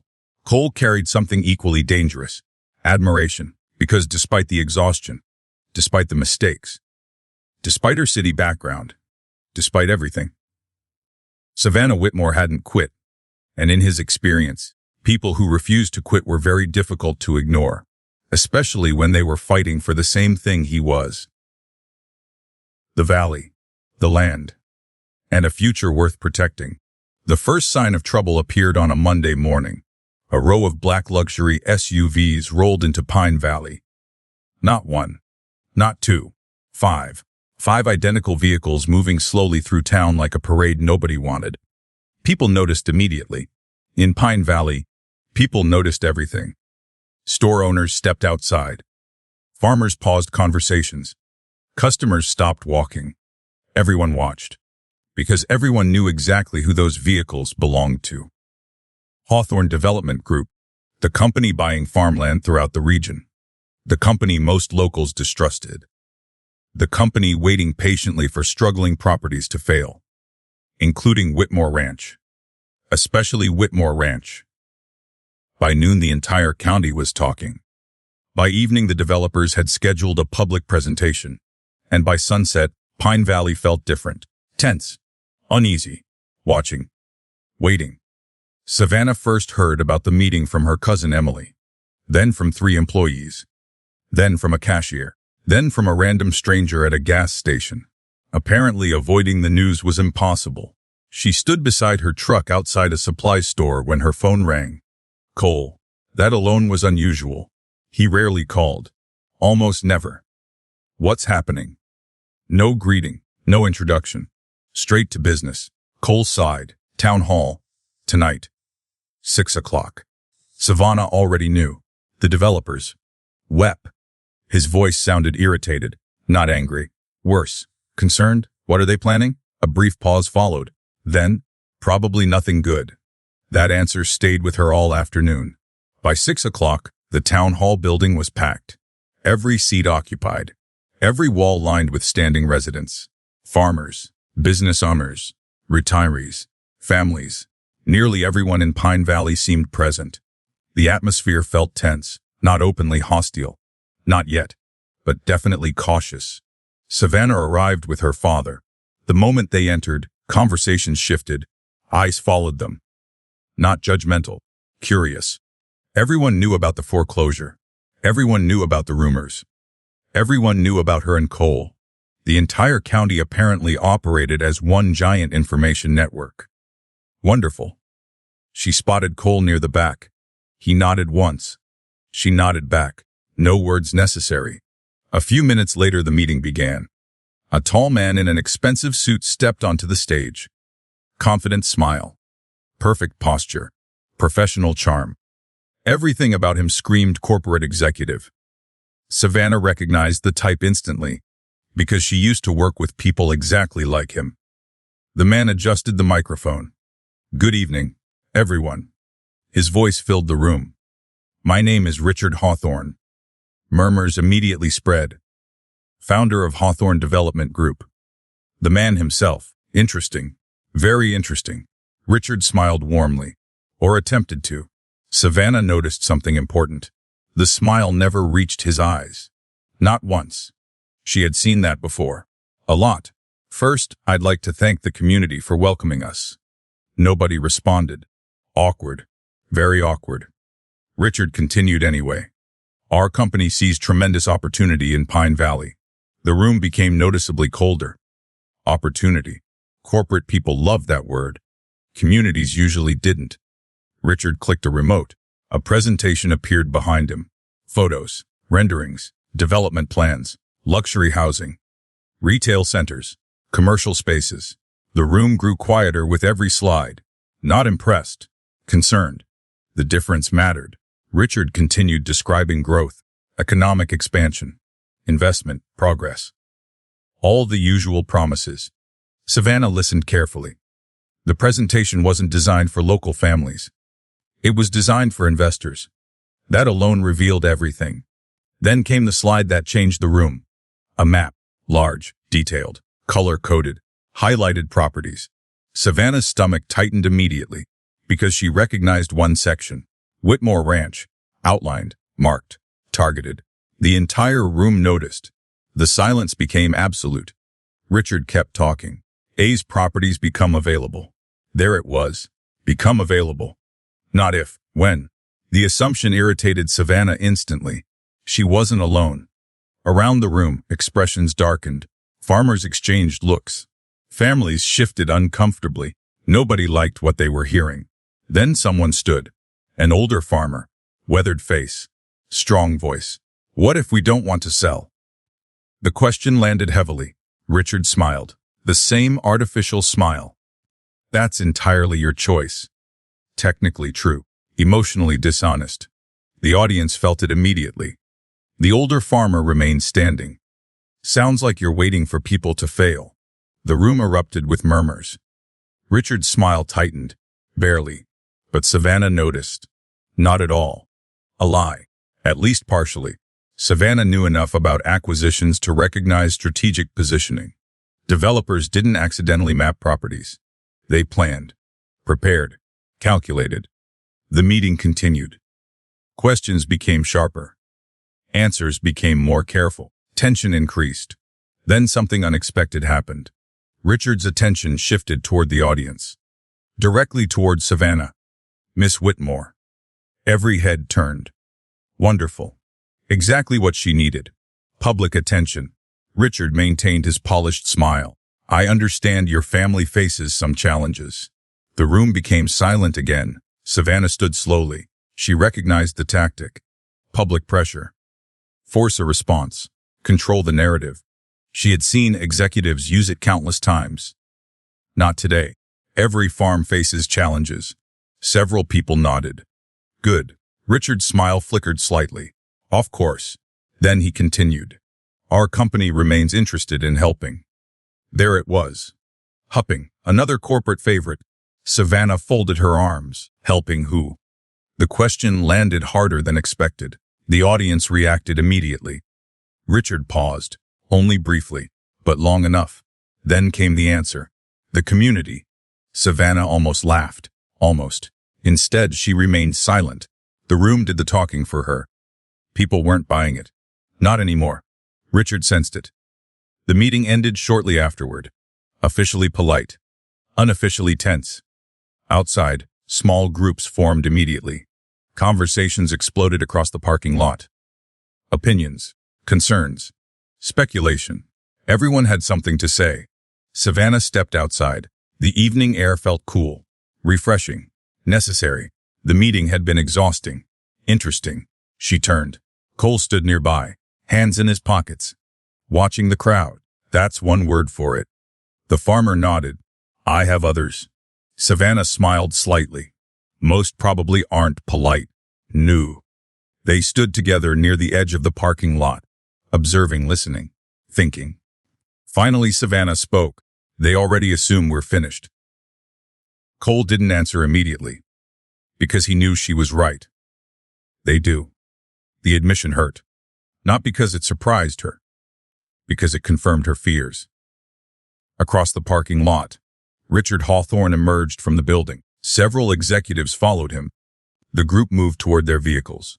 Then Richard stopped. His eyes found Savannah. Then Cole. A strange expression crossed his face. Curiosity. Interest. Calculation. The look lasted only a moment. Then it disappeared. But Savannah noticed. So did Cole. Neither liked it. Not even a little. The black SUVs eventually departed. The parking lot gradually emptied. Yet the feeling remained. Something had changed. The conflict was no longer theoretical, no longer distant, no longer hidden inside legal paperwork and financial statements. Now everyone could see it. The valley versus the developers. Families versus corporations. History versus profit. The lines were becoming clear. Later that night, Savannah sat on the farmhouse porch, unable to sleep. The moon hung high above the valley. Silver light covered fields and fences. Everything looked peaceful. Yet her mind refused to rest. Footsteps approached. Thomas emerged carrying 2 cups of coffee. Apparently insomnia ran in the family. He handed one to her. Neither spoke immediately. Finally, Savannah asked, "Do you think we can win?" Her father looked across the ranch. The question lingered. Then he answered honestly, "I don't know. Fair. Painfully fair." The older man sipped his coffee. "But I know something else." "What?" Thomas smiled faintly. "The valley isn't giving up." Savannah thought about the meeting, the farmers, the families, the questions, the resistance. He was right. The community wasn't surrendering. Not yet. Not even close. Across the valley, lights remained visible at Bennett Farms. Cole was probably still working. Still planning. Still thinking. And for the first time since returning home, Savannah realized something important. This fight wasn't hers anymore. Not entirely. The developers had made a mistake. A very expensive mistake. They believed they were targeting individual farms, individual families, individual properties. They weren't. They had challenged an entire community. And communities were much harder to buy, much harder to intimidate, much harder to defeat. The battle for Pine Valley had officially begun. And whether they realized it or not, Savannah Whitmore and Cole Bennett now stood near the center of it. The proposal happened again 3 days later. This time Cole didn't laugh. That alone terrified Savannah. Because laughter meant the idea sounded ridiculous. Silence meant he was considering it. And if Cole Bennett was actually considering the arrangement, everything was about to become much more complicated. The meeting took place inside the Whitmore farmhouse. Just Savannah, Cole, and approximately 200 pages of legal documents spread across the dining room table. The foreclosure deadline now sat less than 3 weeks away. 20 days. 20 days before generations of Whitmore history could disappear. 20 days before Hawthorne Development Group moved in like vultures. 20 days before everything changed. Savannah sat across from Cole, nervous, focused, trying very hard not to appear nervous, failing. Cole flipped through another page, then another, then another. The man approached paperwork exactly the same way he approached farming. Carefully, patiently, methodically. Nothing escaped his attention. Nothing. Savannah watched him review the trust agreement. Again, and again, and again. Finally, he looked up. "The lawyer confirmed this?" "Twice." Cole nodded. "And if the conditions are satisfied, the foreclosure process slows dramatically. Not stops." "No." Savannah refused to lie. "Not now. Not to him. It buys time." Cole leaned back. "How much?" "Possibly a year." His eyes widened slightly. That reaction mattered. Because a year changed everything. A year meant options. A year meant recovery. A year meant survival. The farmer looked out the nearby window, thinking, calculating, evaluating, exactly like he always did. Savannah remained silent. Pushing wouldn't help. Pressuring wouldn't help. The decision had to be his. Eventually Cole spoke. If I say yes. Her heart skipped. Immediately. Dangerously. She ignored it. Cole pointed at her. Okay. His attention returned to the paperwork. If I say yes, there are conditions. Savannah blinked. Conditions. Not rejection. Conditions. Hope surged through her instantly. What conditions? Cole held up one finger. Complete honesty. Agreed. A second finger. No manipulation. Agreed. A third. No surprises. Savannah hesitated. Then nodded. Agreed. Cole lowered his hand. And when this ends, it ends. The statement landed differently. Heavier, more personal, more final. Savannah forced herself to answer calmly. Of course. Something flickered across his expression. Relief. Maybe. Or disappointment. Impossible to tell. Before she could analyze it, a vehicle appeared outside. A very familiar vehicle. Her stomach immediately tightened. Oh no. Cole followed her gaze. The luxury SUV rolled toward the farmhouse. Eric. Again. The timing couldn't have been worse. Or perhaps it could. Life always found ways to surprise people. The vehicle stopped. Moments later, Eric emerged carrying a briefcase. Business mode activated. Perfect smile engaged. Corporate charm fully operational. Savannah already felt exhausted. The front door opened, then closed. Footsteps approached. Seconds later, Eric entered the dining room. His smile appeared instantly, then disappeared just as quickly, because Cole was sitting there, reviewing legal documents. The silence became awkward immediately. Extremely awkward. Eric recovered first. Interesting. Cole didn't react. Savannah wished she could disappear. Just temporarily. For maybe an hour. Possibly a year. Eric set down his briefcase. I didn't realize you had company. The statement sounded polite. It wasn't. Savannah knew that tone. Corporate competition tone. The kind executives used when evaluating threats. Which was ridiculous. Because Cole wasn't competing. At least not intentionally. What's in the briefcase? Direct. Efficient. Savannah no longer had patience for games. Eric smiled again. Business smile. The solution? Of course. Always the solution. Never the problem. Never the cost. Just the solution. He opened the briefcase.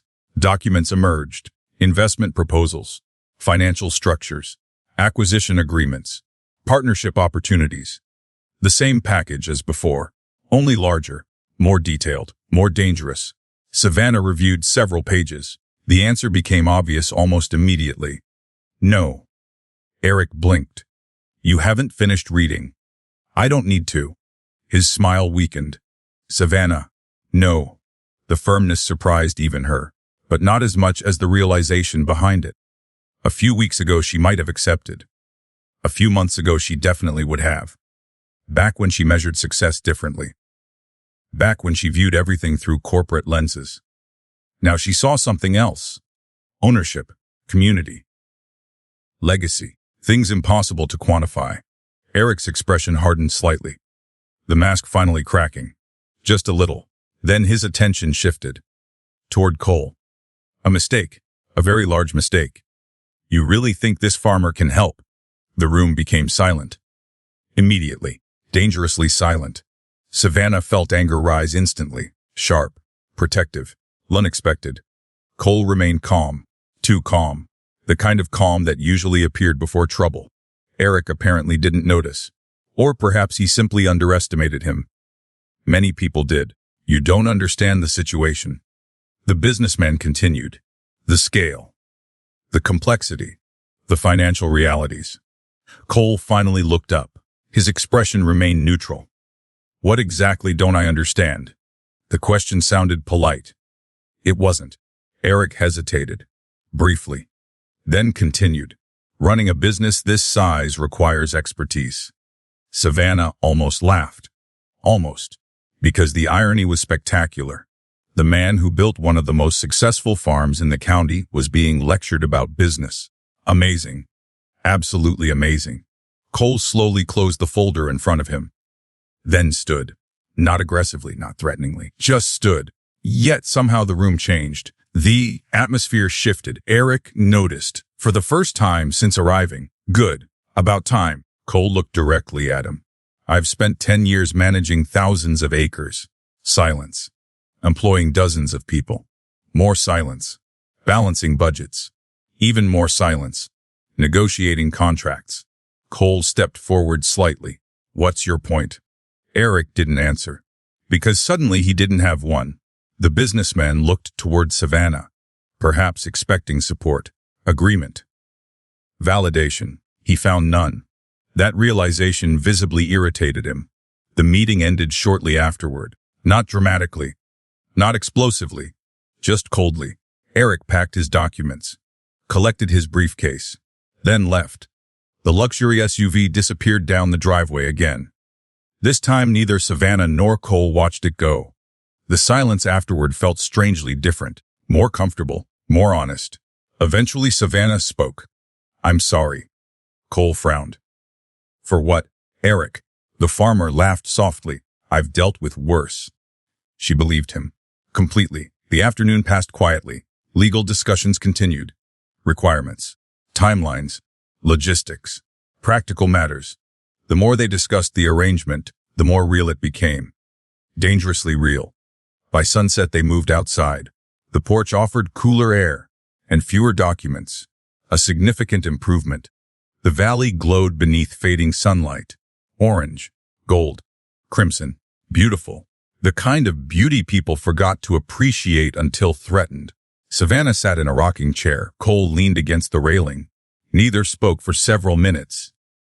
Then, why did the engagement end? The question surprised her. A lot. Cole immediately looked uncomfortable, as though he regretted asking. He deserved it. You don't have to answer. Savannah considered that, then shook her head. It's okay. The memory felt distant now, strange, almost disconnected. We wanted different things. Cole nodded slowly. Simple answer, yet not complete. Savannah continued. Eric loved success. The farmer raised an eyebrow. That's bad. No. She looked across the valley. But eventually I realized he loved success more than people. Silence followed. The wind moved through nearby trees. The ranch seemed peaceful, almost healing. Finally Cole spoke. That's lonely. The statement surprised her, because it was exactly right. Not dramatic, not judgmental, just accurate. Lonely, very lonely. Savannah glanced toward him. What about you? Now it was his turn. Cole smiled faintly. You really like difficult questions. Occupational hazard. The farmer looked toward the horizon, thinking, remembering. Eventually he answered. There was someone? Past tense. Interesting. What happened? Cole remained quiet for a long moment, then sighed. She wanted a different life. The similarity wasn't lost on either of them. Not even slightly. Savannah almost laughed. Seriously? Seriously. What kind of life? Cole smiled sadly. The kind that doesn't involve waking up at 4 in the morning. That earned an actual laugh. A real one. From both of them. The shared moment felt surprisingly easy, natural, comfortable. And perhaps that was the most dangerous thing of all, because somewhere between legal discussions and foreclosure notices between developers and family land, between impossible proposals and small town gossip, something unexpected was happening. Neither wanted to acknowledge it. Neither wanted to examine it. Yet it existed, growing quietly, slowly, the foundation of something neither planned, something neither expected, something neither was prepared for. As darkness settled across Pine Valley, Savannah watched the lights of neighboring farms appear one by one. The valley looked alive, connected, united, worth fighting for. And standing nearby was the one person beginning to understand that better than anyone else. The arrangement still wasn't official. The marriage still wasn't agreed upon. The future remained uncertain, but the cracks were appearing.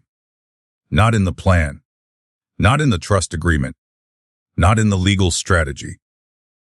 The cracks were appearing in the walls both of them had spent years building around themselves. And neither, yet realized how difficult those walls would become to maintain. The weather warning arrived on a Thursday afternoon. Nobody panicked.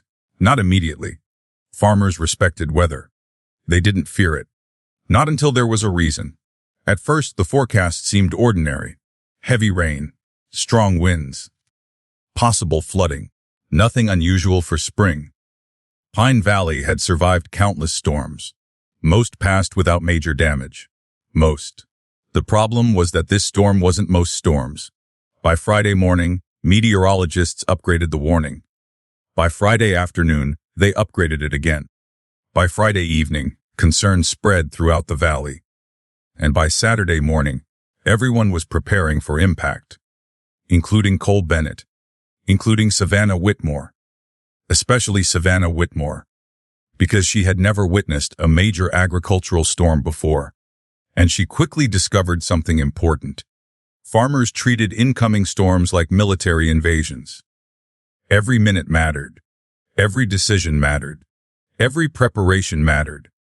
Cole's truck appeared at the Whitmore Ranch shortly after sunrise. He climbed out already carrying equipment lists. How bad? Savannah asked immediately. The farmer looked toward the darkening sky. Potentially bad. Not reassuring. Not even slightly. Gray clouds already covered most of the horizon. Heavy clouds. Threatening clouds. The kind that seemed alive. The kind that promised trouble. Cole handed her a clipboard. Let's move. No further explanation. No detailed briefing. Just action. Apparently storm preparation waited for nobody. The next several hours blurred together. Equipment had to be secured. Vehicles had to be relocated. Feed supplies had to be protected. Buildings had to be reinforced. Livestock had to be monitored.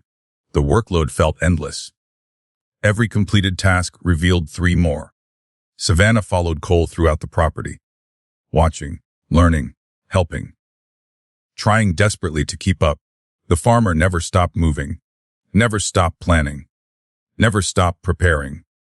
The approaching storm seemed to energize him. Not because he welcomed it, because he understood it. Experience. Years of experience. Something Savannah lacked. By early afternoon, the sky looked terrifying. Dark clouds rolled across the valley like mountains. Wind swept through fields. Trees bent. Dust filled the air. The atmosphere felt electric, dangerous, alive. Savannah stood beside a barn watching the horizon. The sight made her uneasy. Very uneasy. Cole approached carrying tools. First big storm. She looked at him. Is it obvious? A little. Great. The farmer glanced toward the sky, then nodded. Stay close. Those 2 words should not have comforted her. Yet somehow they did. A lot. The first rain arrived shortly afterward. Heavy. Cold. Relentless. Within minutes, visibility dropped dramatically. The storm hit with incredible force. Wind screamed across the valley. Rain hammered rooftops. Thunder shook the ground. The entire world seemed to disappear behind sheets of water. Savannah had never experienced anything like it. Not even close. City storms felt different. Contained. Distant. This felt personal. Like nature itself had declared war. Hours passed. Conditions worsened. Roads flooded. Trees fell. Power lines failed. The valley disappeared beneath darkness and rain. Then came the call. One of Cole's workers. Urgent. Panicked. The southern pasture fence had collapsed. Several animals were trapped near a flooded area. Cole didn't hesitate. Not even for a second. He grabbed rain gear, keys, equipment, then headed for the door. Savannah followed immediately. No, she stopped. What? Cole looked serious. Very serious. Dangerous. So stay here. Absolutely not. Savannah folded her arms. No. The farmer stared. The storm raged around them. Rain pounded the building. Thunder shook the windows. Neither moved. Finally, Cole sighed. Apparently, he already knew arguing was pointless. Fine. Victory. Small victory. But still victory. 20 minutes later, they reached the flooded pasture. The situation looked worse than expected. Much worse. Water covered large sections of land. The damaged fence leaned sideways. Several animals stood dangerously close to rising floodwater. Workers moved quickly, coordinated, focused. Nobody wasted time, because time mattered. A lot. Savannah jumped from the truck. Immediately regretted it. The rain felt like needles. The wind nearly knocked her sideways. The conditions were brutal. Absolutely brutal. Yet everyone continued working. Cole directed operations calmly. Even now. Even here. Even during chaos. His confidence steadied everyone around him, including Savannah, especially Savannah. For nearly 2 hours they fought the storm, moving livestock, repairing barriers, protecting equipment, preventing disaster. The work felt endless, exhausting, cold, miserable, and strangely meaningful. Because nobody complained, nobody quit, nobody surrendered. They simply kept going. Together. Eventually the immediate danger passed. The animals were safe. The floodwater stabilized. The damaged section was secured. Not perfect, but good enough. For now. Savannah collapsed onto the tailgate of a truck. Completely soaked. Completely exhausted. Completely miserable. Cole approached carrying 2 bottles of water. He handed one to her. She accepted gratefully. For several moments neither spoke. Both too tired. Both too wet. Both too exhausted. Finally Savannah laughed. The sound surprised both of them. What? Cole asked. She shook her head. Nothing. No. The farmer pointed. That laugh means something. Savannah smiled. I was thinking. Dangerous. Very funny. Cole grinned slightly. Again, that smile. The one appearing more frequently lately. The one she noticed far too often. I spent years believing farming was simple. The admission felt embarrassing, but honest. Cole nodded. A lot of people do. They're idiots. That earned a genuine laugh. A real one, short, warm, unexpected. The moment lingered longer than either intended. Then a worker approached, breaking whatever had almost happened. Not that either knew exactly what that was. The storm continued through the night. Eventually Savannah returned home. Exhausted beyond words, the following morning brought silence. No rain, no thunder, no wind, just quiet. The storm had finally passed. Savannah stepped onto the porch. The valley looked transformed, damaged, bruised, changed. Flooded sections dotted the landscape. Broken branches covered fields. Fencing required repairs. Several structures needed attention. The storm left its mark. And yet the ranch remained standing. Still fighting. Still surviving. A truck approached shortly afterward. Cole. Again. Apparently seeing him every day had become normal. The realization felt strangely significant. He climbed out and walked toward the porch. Morning. Savannah smiled. Tired. The farmer looked at her, then laughed. You serious? The fair point. They both looked exhausted. Cole handed her a folder. She frowned. What's this? Damage assessments. Back to work. No rest. No celebration. Just the next challenge. Farm life never stopped, apparently. Savannah reviewed the documents. Then looked up. The numbers weren't good. Repair costs. Lost productivity. Damaged infrastructure. Everything added up quickly. Her heart sank. We can't afford this. The statement escaped before she could stop it. Cole remained quiet, because he knew she was right. The storm had hurt everyone, but struggling farms suffered more. Always. The weight of reality returned immediately. The foreclosure. The debt. The deadline. The developers. Everything. Yet something else existed now. Something stronger than before. Hope. Not because circumstances improved. Because people had. Over the past weeks, Savannah had changed. So had Cole, and both knew it, even if neither said it aloud. Later that afternoon, they walked through damaged fields together, assessing losses, planning repairs, discussing priorities. The work provided distraction, necessary distraction. At one point, they reached a hill overlooking the valley. The same hill where Savannah promised herself she would fight. Weeks earlier. A lifetime earlier. The view stretched endlessly before them. Beautiful despite the damage. Beautiful because of it. Proof that survival mattered. Savannah looked across the land, then toward Cole. Thank you. The farmer frowned. For what? Everything. The lessons, the help, the patience, the belief, all of it. Instead, she gave a simpler answer. For showing up. Cole looked away briefly, toward the horizon, toward the valley, toward anything except her. Then he answered quietly, "You're worth showing up for." The words landed harder than either expected. Silence followed. Long silence. Meaningful silence. The kind impossible to ignore. Neither moved. Neither spoke. The wind drifted across the hill. Gentle now. Peaceful. The storm had passed. Outside, unfortunately, a different kind of storm was beginning. One neither of them could stop. Because somewhere between the legal arrangement and the endless days together, between fence repairs and storm recovery, between friendship and partnership, feelings had begun to grow, slowly, quietly, dangerously. And for the first time, both of them were starting to notice. The discovery happened by accident, like most important discoveries. Savannah wasn't searching for corruption. She wasn't hunting conspiracies. She wasn't looking for hidden enemies. She was simply trying to understand a number. One number. A very strange number. 3 weeks after the storm, the Whitmore farmhouse dining room looked like a war room. Again, legal documents covered nearly every surface. Financial records formed towering stacks. Folders occupied chairs. Sticky notes covered walls. Coffee cups appeared everywhere. The entire house looked as though accountants had staged a hostile takeover. Savannah sat at the center of the chaos, focused, determined, exhausted, very exhausted. Outside, the ranch slowly recovered from storm damage. Inside, she fought a different battle. The numbers. And lately, the numbers weren't making sense. Specifically, one series of loan payments. The amounts bothered her. Not because they were large, because they were inconsistent. Very inconsistent. The pattern seemed wrong, unnaturally wrong. Savannah reviewed the records again, then one more time. Her business background kept triggering alarms.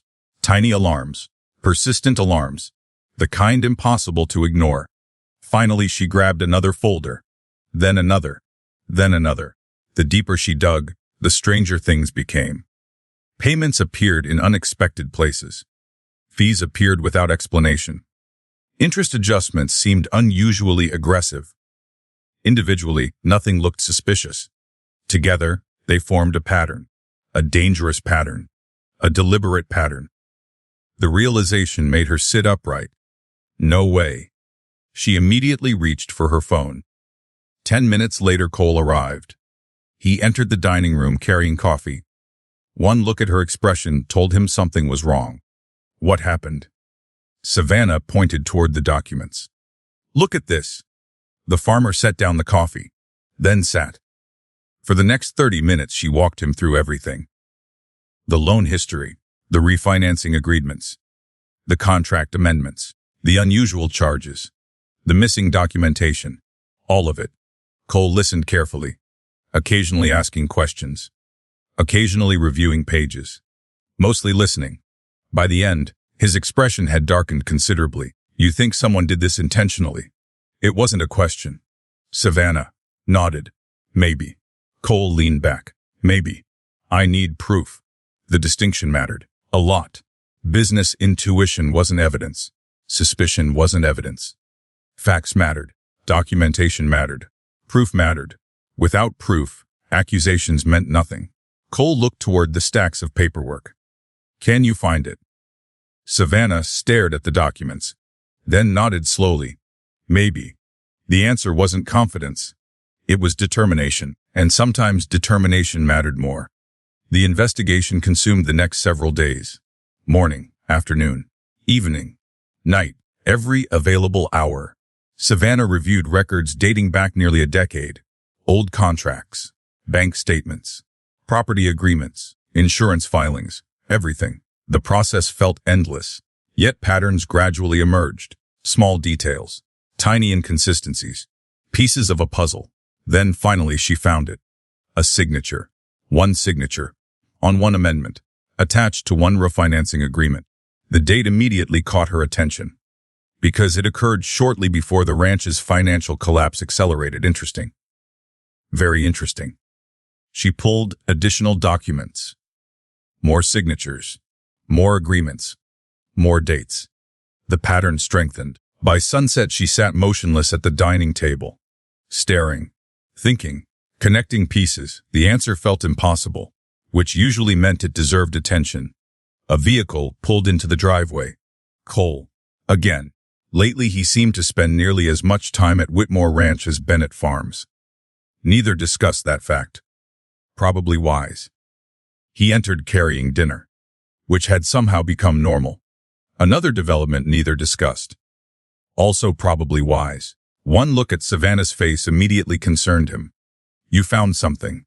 Not a question. A statement. Savannah nodded. Slowly. The farmer set down the food, then sat across from her. What?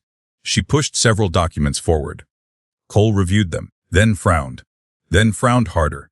Finally he looked up. I know that name. Oh, exactly. So did she. Unfortunately, the signature belonged to a local financial consultant.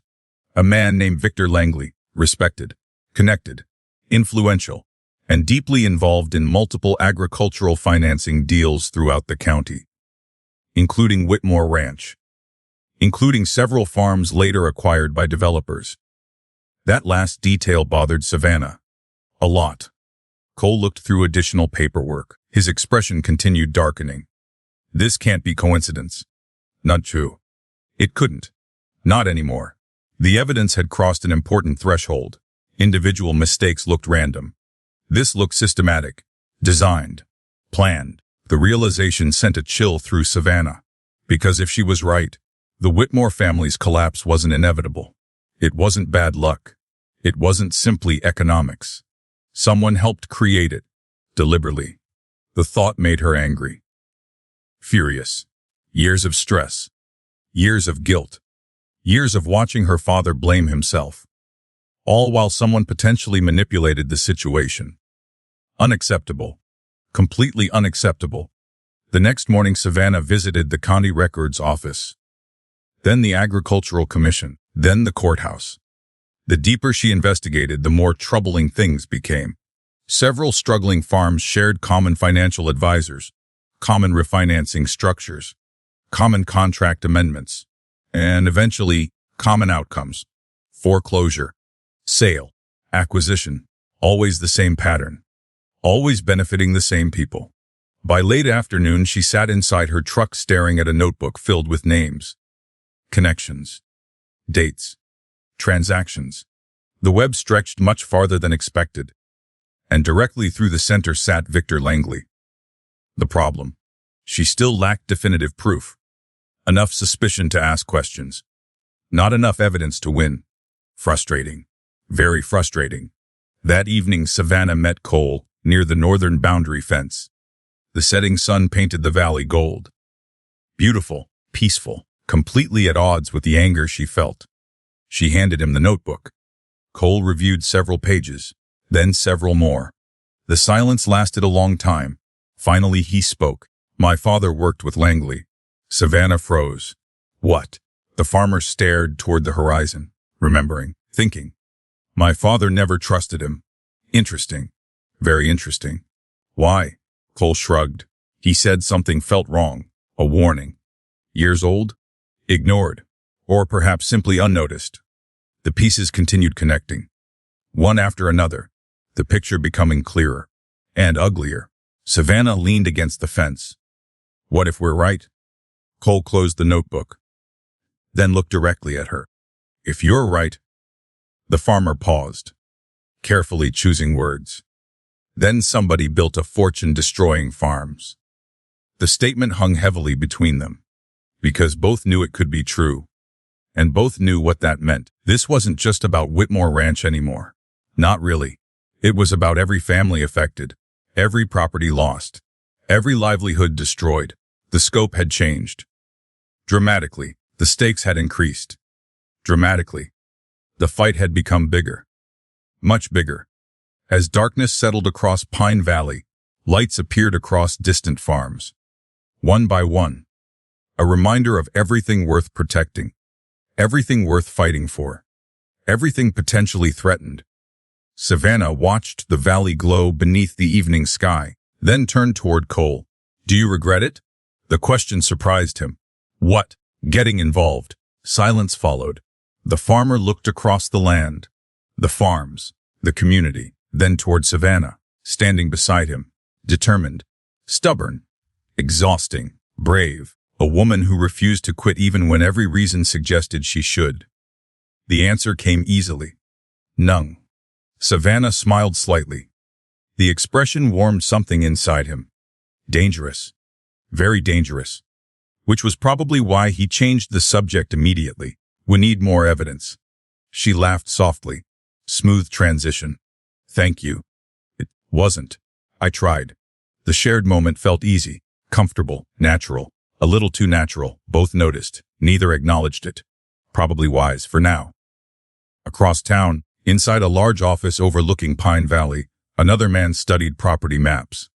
Richard Hawthorne, the developer, the investor, the strategist. His attention focused on one particular section, Whitmore Ranch. Still standing. Still resisting. Still refusing to collapse. A knock interrupted his thoughts. Come in. The door opened. Victor Langley entered. Richard looked up, then smiled. A cold smile, calculated, patient. The smile of a man accustomed to winning. Any problems? Victor hesitated, just briefly. But long enough. Richard noticed immediately. And suddenly, for the first time in a very long time, the developer felt something unusual. Concern. Because somewhere in Pine Valley, people were asking questions. Questions they were never supposed to ask. And questions had a habit of becoming dangerous. Especially when determined people refused to stop looking for answers. The marriage paperwork sat unsigned on the dining room table. For 6 days. 6 very long days. Neither Savannah nor Cole mentioned it. At least not directly. The documents remained there. Waiting. Patiently. Silently. Like a ticking clock neither wanted to acknowledge. The foreclosure deadline continued approaching. The investigation continued expanding. The developers continued circling. And yet somehow the most complicated part of the entire situation had become the one thing neither discussed. The marriage. Because lately the problem wasn't legal. The problem was personal. Dangerously personal. Savannah noticed it first. Not in some dramatic movie moment. Not during a sunset. Not during a heartfelt conversation. It happened while grocery shopping. Of all places. They were standing inside the local market comparing prices on livestock supplements. A thrilling activity. Truly exciting.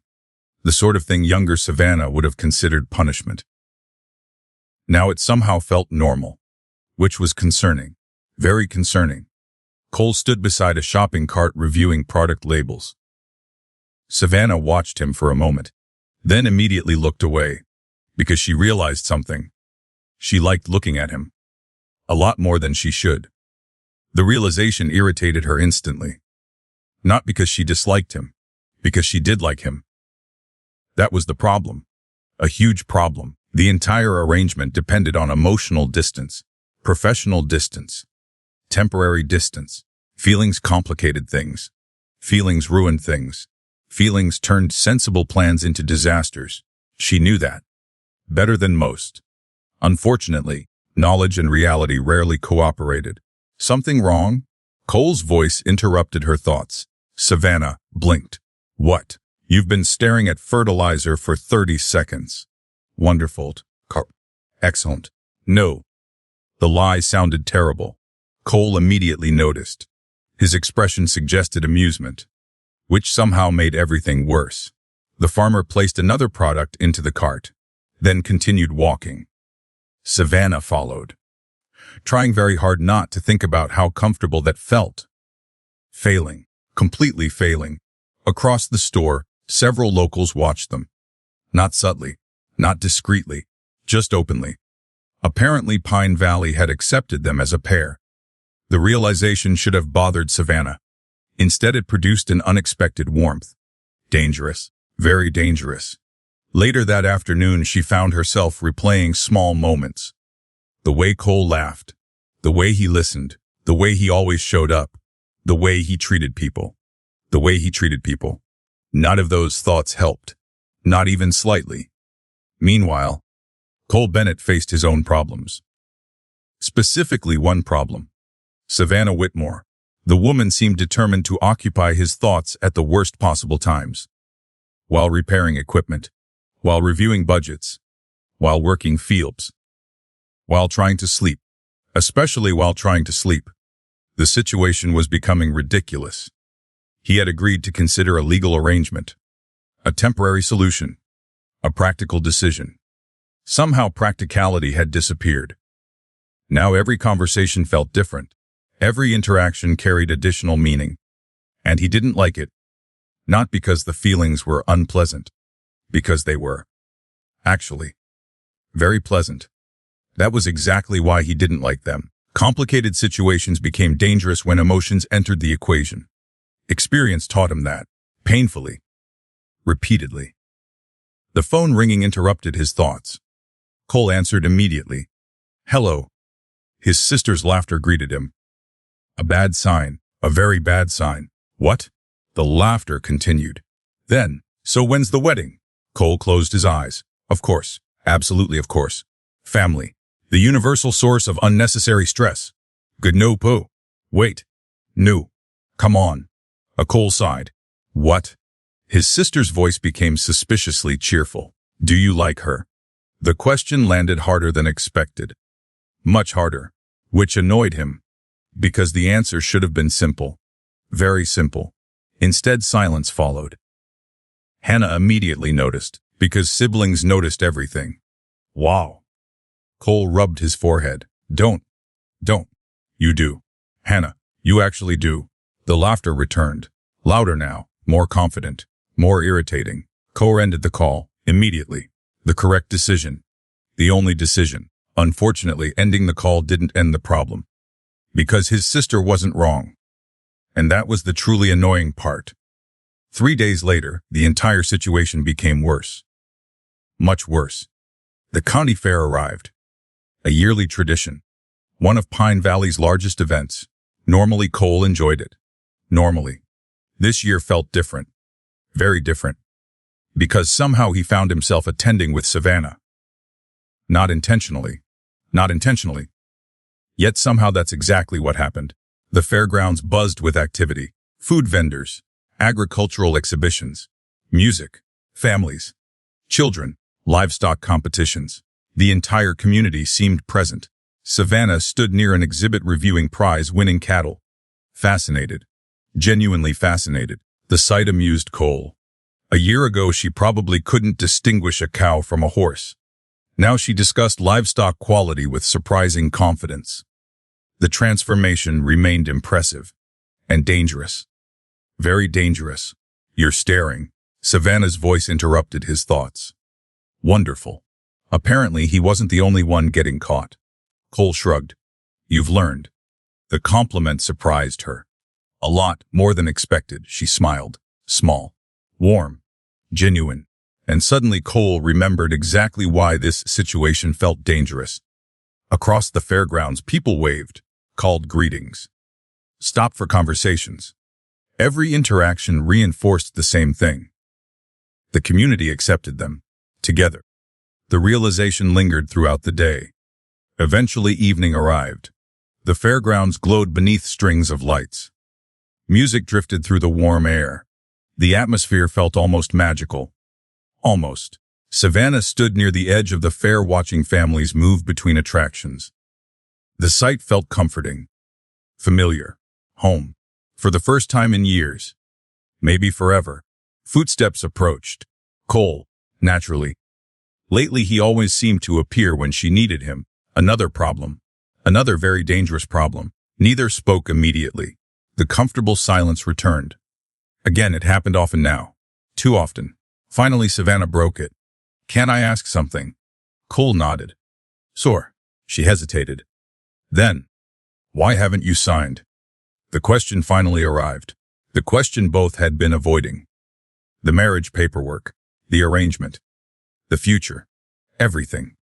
Cole looked toward the distant lights. thinking, choosing words carefully, because the truth felt complicated.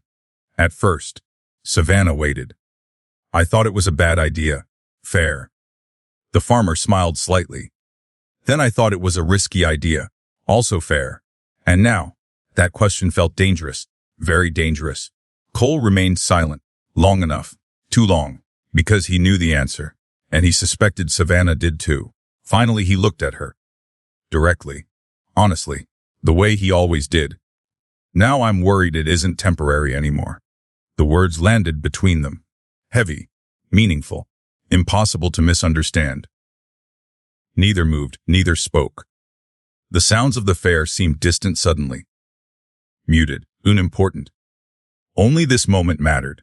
Only this conversation mattered. Savannah's heart raced, because she understood exactly what he meant, and because she felt the same thing. The realization terrified her.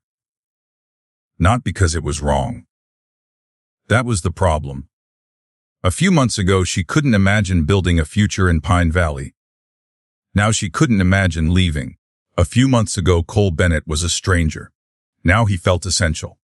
A few months ago, the marriage was a legal solution. Now she wasn't sure what it was. Neither was he. The uncertainty lingered. Dangerous. Powerful. Real. Eventually, Cole looked away, breaking the moment. Necessary. Absolutely necessary. Because another few seconds and everything might change. Everything. The walk back toward the parking area felt quiet, thoughtful. Neither trusted themselves to say much. Both processing, both understanding, both afraid. Yet somewhere beneath the fear existed something stronger. Hope. Not for the ranch. Not for the investigation. Not even for the future. Hope for each other. And that hope changed everything. Unfortunately, life rarely allowed people to enjoy peaceful moments for long. The following morning, Savannah received a phone call. A very unexpected phone call. From the county clerk's office. The news arrived quickly. Directly. Without warning. Victor Langley had disappeared. Gone, no forwarding address. No explanation. No notice. Nothing. Just gone. Savannah's stomach tightened immediately. Because innocent people rarely vanished. Not like that. Not suddenly. Not when questions were being asked. The investigation had just become much more serious. And much more dangerous. As she lowered the phone, one thought dominated everything else. Someone was running. And people only ran when they had something to hide. Victor Langley vanished on a Tuesday. By Wednesday morning, Pine Valley was in chaos. Not public chaos. Not the kind involving police sirens and television cameras. Small, town chaos. Whispers, rumors, closed-door conversations, concerned phone calls. The kind of chaos that spread quietly but traveled fast. Very fast. Savannah sat at the dining room table staring at her phone. 3 missed calls. 2 text messages. 1 voicemail. Everyone wanted answers. Unfortunately, she didn't have any. Not yet. Victor Langley had disappeared. Completely. No office. No home. No explanation. Nothing. And the timing felt impossible to ignore. Especially after weeks of questions. Especially after weeks of investigation. Especially after discovering connections between his financial deals and struggling farms. The situation smelled wrong. Very wrong. Cole arrived shortly after breakfast. One look at Savannah's face told him everything. No updates. She shook her head. The farmer sat across from her. For several moments neither spoke.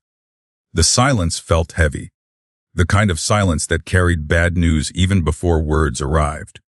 Finally, Savannah pushed a folder toward him. What is it? Something I found last night. Cole opened it, then frowned. Then frowned harder. The documents showed communications between Victor Langley and several development companies. Nothing illegal. Not directly. But enough to raise questions. A lot of questions. The deeper Cole read, the darker his expression became. These dates. Savannah nodded. Exactly. The dates aligned perfectly with multiple farm acquisitions. Too perfectly. Coincidences existed. Patterns existed too. This looked like a pattern. A dangerous pattern. The farmer closed the folder slowly. We're getting close. The statement should have felt encouraging. Instead, it felt terrifying. Because getting close meant someone else probably realized it too, and people protecting secrets rarely behaved reasonably. The knock on the door arrived shortly afterward, unexpected, sharp, urgent. Savannah stood immediately. Cole followed. The front door opened. Emily stood outside, out of breath, visibly shaken, immediately concerning. What happened? Emily stepped inside, then closed the door behind her. Someone's talking. Savannah frowned. What? The cousin looked nervous. Actually nervous. That almost never happened. Someone's feeding information to Hawthorne. Silence. Immediate silence. The kind that changed everything. Cole's jaw tightened. Savannah felt her stomach drop. Because she already knew what that meant. A leak. Someone inside the community. Someone close enough to know details. Someone sharing information. The realization felt like a punch. No. Emily nodded. I heard it this morning.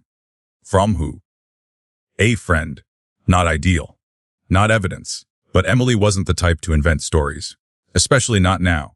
Savannah looked toward Cole. The farmer's expression had become dangerously calm. A bad sign. A very bad sign. What kind of information? Emily swallowed. Private information. Another silence. Then, about meetings. Cole's expression darkened. Which meetings? The farmers. That got his attention immediately. For weeks, local landowners had been meeting privately, discussing strategy, discussing legal options, discussing ways to resist developer pressure. Very few people knew details. Very few. Which meant the list of suspects was small. Uncomfortably small. After Emily left, Savannah and Cole sat quietly. Neither liked what they were thinking. Because betrayal always hurt more when it came from someone familiar. Someone trusted. Someone local. The question wasn't whether a leak existed. The question was who. That afternoon, Cole called an emergency meeting. The gathering took place inside an agricultural supply warehouse. Private. Informal. Private. Nearly 30 farmers attended. Savannah sat near the back, observing, listening, learning. The atmosphere felt different than previous meetings. Tense. Suspicious. Uneasy. Trust had been damaged. And rebuilding trust was never easy. Cole stood before the group. Straightforward as always. No speeches. Good start. No politics. Even better, remain quiet. Then Cole delivered the news. The leak. The rumors. The possibility of betrayal. The reaction was immediate. Anger, shock, disbelief. Everyone spoke at once. Questions exploded throughout the warehouse. Who? How? Why? Nobody knew. Yet everyone had theories, too many theories. Eventually an older rancher stood. His name was Walter Green. Respected. When known, trusted. The kind of man people listen to. This is exactly what they want. The room quieted. Walter continued. They want us divided. Good point. Very good point. Several people nodded. The tension eased slightly. Then another farmer stood, a man named Curtis Doyle. Younger, successful, ambitious. Savannah recognized him from previous meetings. Curtis crossed his arms. What if there really is a leak? The tension returned immediately. Walter answered calmly. Then we'll deal with it. Curtis didn't seem satisfied. Neither did several others. The meeting continued for nearly 2 hours. Questions, arguments, concerns. By the end, nobody felt better. Nobody. The uncertainty remained. The suspicion remained. The damage remained. Afterward, people slowly departed. Small groups formed. Private conversations emerged. Trust continued eroding, exactly as Walter feared, exactly as the developers would want. Savannah stood near the warehouse entrance, watching, thinking. Then she noticed something. Curtis Doyle, the younger farmer. He appeared nervous, more nervous than everyone else. Interesting, very interesting. The observation lingered. Not evidence, just instinct. But Savannah trusted instincts. Especially lately. As sunset approached, she shared her concerns with Cole. The two stood beside a fence line overlooking the valley, their usual place, a place that increasingly felt like theirs. Neither mentioned that fact. Probably wise. You think it's Curtis? Cole looked surprised. No. Savannah blinked. You don't. The farmer shook his head. Too obvious. An interesting answer. Very interesting answer, he continued. People acting guilty aren't always guilty. Fair. Painfully fair. Savannah sighed. I hate when you're reasonable.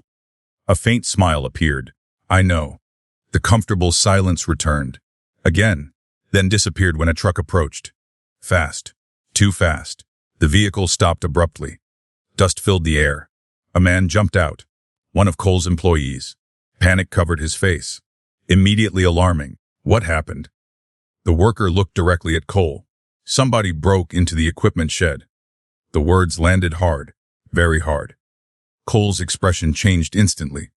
The calm disappeared. The calm disappeared. The patience disappeared. Only focus remained. How bad? The worker swallowed. Bad. 20 minutes later they reached Bennett Farms. The scene looked ugly. Very ugly. A lock destroyed. Storage areas disturbed. Documents missing. Not everything. Specific things. Targeted things. The realization hit Savannah immediately. This wasn't theft. Not ordinary theft. Someone came looking for information. The same conclusion appeared on Cole's face. Several local deputies examined the scene. Questions followed. Observations followed. Frustration followed. No useful answers emerged. Not yet. As darkness settled across Pine Valley, Savannah stood beside the damaged building. The evening felt colder somehow.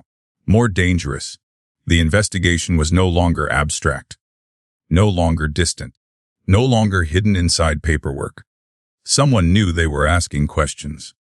Someone cared enough to respond. And that changed everything. Cole approached quietly. For several moments neither spoke. Finally Savannah asked, "You okay?" The farmer looked toward the damaged shed. Then toward the valley. Then toward her. Numb. Honest answer. Simple answer. Real answer. Savannah stepped closer. Without thinking. Without planning. Just instinct. Her hand found his. For a moment neither moved. Neither spoke. The contact felt natural, comforting, necessary. Then reality returned. The equipment shed. The break-in. The missing documents. The growing danger, everything. Cole squeezed her hand gently. Then released it. Not because he wanted to. Because he had to. For now. The night air felt heavy. Filled with uncertainty. Filled with unanswered questions. Filled with approaching trouble. Somewhere in Pine Valley, someone had chosen a side. And whoever that person was, they were no longer simply sharing information. They were actively fighting back. Which meant the battle for the valley had entered a far more dangerous stage. The break-in changed everything. Before, the battle felt distant, complicated, legal, financial. The kind of conflict fought inside offices and conference rooms. Now it felt personal. Very personal. Someone had entered Cole's property. Someone had targeted specific documents. Someone knew exactly what they were looking for. And that meant one thing. The investigation was working. Unfortunately, it also meant the opposition was paying attention. A dangerous development. A very dangerous development. 3 days after the break-in, Pine Valley gathered again. This time the atmosphere felt completely different. The warehouse meeting space overflowed with people. Farmers. Business owners. Families.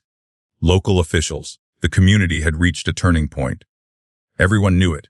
Everyone felt it. The uncertainty remained. The fear remained. But something new had appeared. Anger. Focused anger. The kind capable of motivating people. The kind capable of creating movements. Cole stood near the front of the room reviewing notes. Savannah watched from nearby.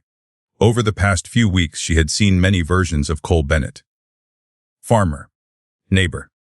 Friend. Investigator. Today she saw something else. Leader. The realization struck her unexpectedly. Because he wasn't trying to lead. Wasn't seeking attention. Wasn't chasing influence. People simply trusted him. And trust created leadership whether someone wanted it or not. The room gradually quieted. Conversations faded. Eyes turned forward. Cole cleared his throat. Then spoke. No speeches. A few people laughed. Good. The tension eased slightly. The farmer continued. For weeks we've reacted. The room listened. To foreclosure. A pause. To developers. Another pause. To rumors. Heads nodded. Everyone understood. Everyone had lived it. Cole looked around the warehouse, then delivered the point. I'm tired of reacting. The statement landed immediately, powerfully. Because many people felt the same way. The farmer crossed his arms. We need a plan. Exactly. Not hope, not luck, plan. The discussion that followed lasted nearly 3 hours. Ideas emerged. Strategies emerged. Concerns emerged. For the first time, the community stopped focusing solely on defense. Instead, they discussed action. Real action. Organized action.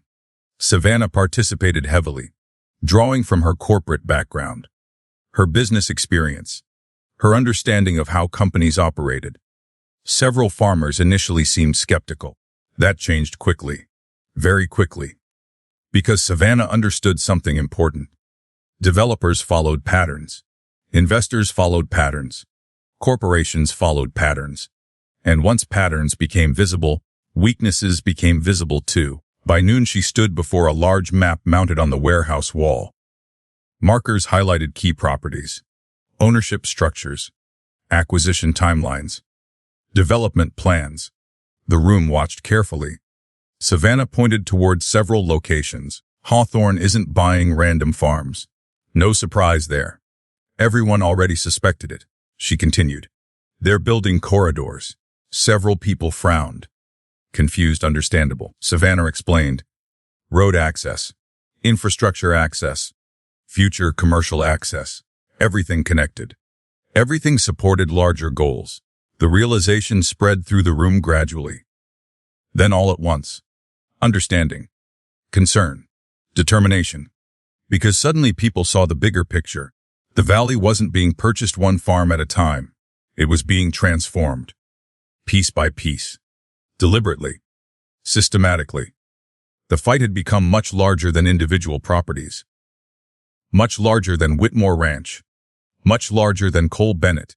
The fight was now about the future of Pine Valley itself. Later that afternoon, several local business owners joined the effort. Then community organizations. Then agricultural associations. Support expanded rapidly. Momentum expanded rapidly. For the first time since returning home, Savannah felt something powerful. Hope, real hope. Not blind optimism. Not wishful thinking, strategic hope. The kind built on action. The kind built on people. The kind built on unity. Unfortunately, every movement faces resistance. And resistance arrived quickly. Very quickly. The next morning, several farmers received purchase offers. Aggressive offers. High offers. Much higher than expected. The timing wasn't accidental. Not even slightly. Hawthorne Development Group had noticed the growing opposition. And responded. Predictably. With money. Large amounts of money. The offers created immediate pressure. Because not everyone could afford idealism. Not everyone could afford resistance. Some families struggled. Some businesses struggled. Some people desperately needed cash. The situation became complicated. Fast. That afternoon, Savannah visited one of the affected families. The Hendersons. Third-generation farmers. Good people. Hardworking people. People facing impossible decisions. Mrs. Henderson greeted her warmly. But the exhaustion in her eyes told a story. A painful story. The kitchen table contained bills. Loan notices. Financial reports. A scene Savannah had become painfully familiar with. The older woman sat heavily. We don't want to sell. The words came quietly. Almost apologetically. Savannah understood immediately. Wanting and surviving weren't always the same thing. The hardest decisions rarely involve good options. Only bad options. And worse options. By the time Savannah left, her determination had doubled. Maybe tripled. Because the valley wasn't fighting for nostalgia. It wasn't fighting for tradition. It was fighting for families. Real families. Real lives. Real futures. That distinction mattered. A lot. That evening she met Cole near the northern fields. The setting sun painted the landscape gold. Their unofficial meeting place. Neither acknowledged that fact. Probably because acknowledging it would raise uncomfortable questions. Questions neither wanted to answer. Yet, Cole leaned against a fence post. How'd it go? Savannah sighed. The Hendersons are struggling. The farmer nodded slowly.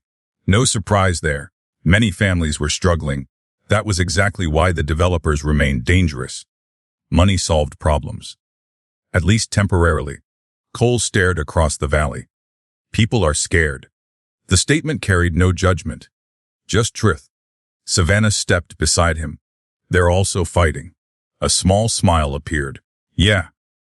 For several moments silence settled between them. Comfortable silence. The kind becoming increasingly common. Dangerously common. Eventually Savannah glanced toward him. What are you thinking? You. Cole laughed softly. You really ask that a lot. I know. The farmer looked toward distant fields. Then answered honestly. I'm thinking about what happens if we lose. The words felt heavier than usual, because neither had asked that question lately. Not out loud, not directly. Savannah considered the possibility, then immediately hated it. The valley changed. Families left. Developments expanded. History disappeared. The picture felt wrong. Deeply wrong. We're not losing. The statement emerged stronger than intended. Cole looked at her, a long look. The kind that saw beyond words, beyond confidence, beyond determination. Then he smiled, not because he necessarily agreed, because he liked hearing her say it. The realization warmed her unexpectedly. A dangerous reaction, one she was experiencing more often. The conversation shifted, then wandered, then lingered. Neither seemed eager to leave. Another dangerous development. As darkness approached, headlights appeared on a nearby road. A black SUV, moving slowly, observing, watching. The vehicle eventually continued. Yet both noticed. Neither liked it. The message felt obvious. Someone was paying attention. Again. Later that night, Savannah sat alone on the farmhouse porch. The valley glowed beneath moonlight. Peaceful. Beautiful. Worth protecting. Footsteps approached. Thomas emerged carrying coffee. Apparently, insomnia remained a family tradition. The older man handed her a cup, then sat beside her. For several minutes, neither spoke. Finally, Thomas smiled. You love him. Savannah nearly dropped the coffee. What? Her father looked far too amused. I said, I heard you. The older man laughed softly. Good. Someone was enjoying themselves. Savannah certainly wasn't. That's ridiculous. Okay. Seriously. Okay. The response irritated her immediately, because it wasn't agreement. It was the opposite. Thomas looked toward the valley, then back toward her. Gonna tell him? The question hit much harder than expected, much harder, because for the first time, Savannah didn't immediately dismiss it, didn't laugh, didn't deny the possibility. Instead, she sat quietly, thinking, feeling, realizing. And unfortunately, that silence answered everything. Thomas smiled, then wisely changed the subject. Very wisely, because neither of them were ready for that conversation. Not yet.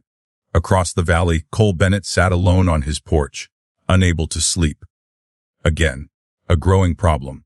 His thoughts drifted toward the community meeting, toward the fight, toward the future, then inevitably toward Savannah. Also a growing problem. The farmer sighed, because no matter how hard he tried, no matter how logical he remained, no matter how many reasons he listed, the truth had become impossible to ignore. Somewhere along the way, the temporary arrangement had stopped feeling temporary. And somewhere along the way, Savannah Whitmore had become far more important than she was supposed to be. The realization should have frightened him.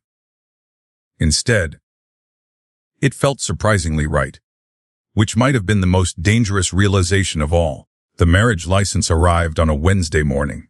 Savannah stared at it for nearly 5 minutes.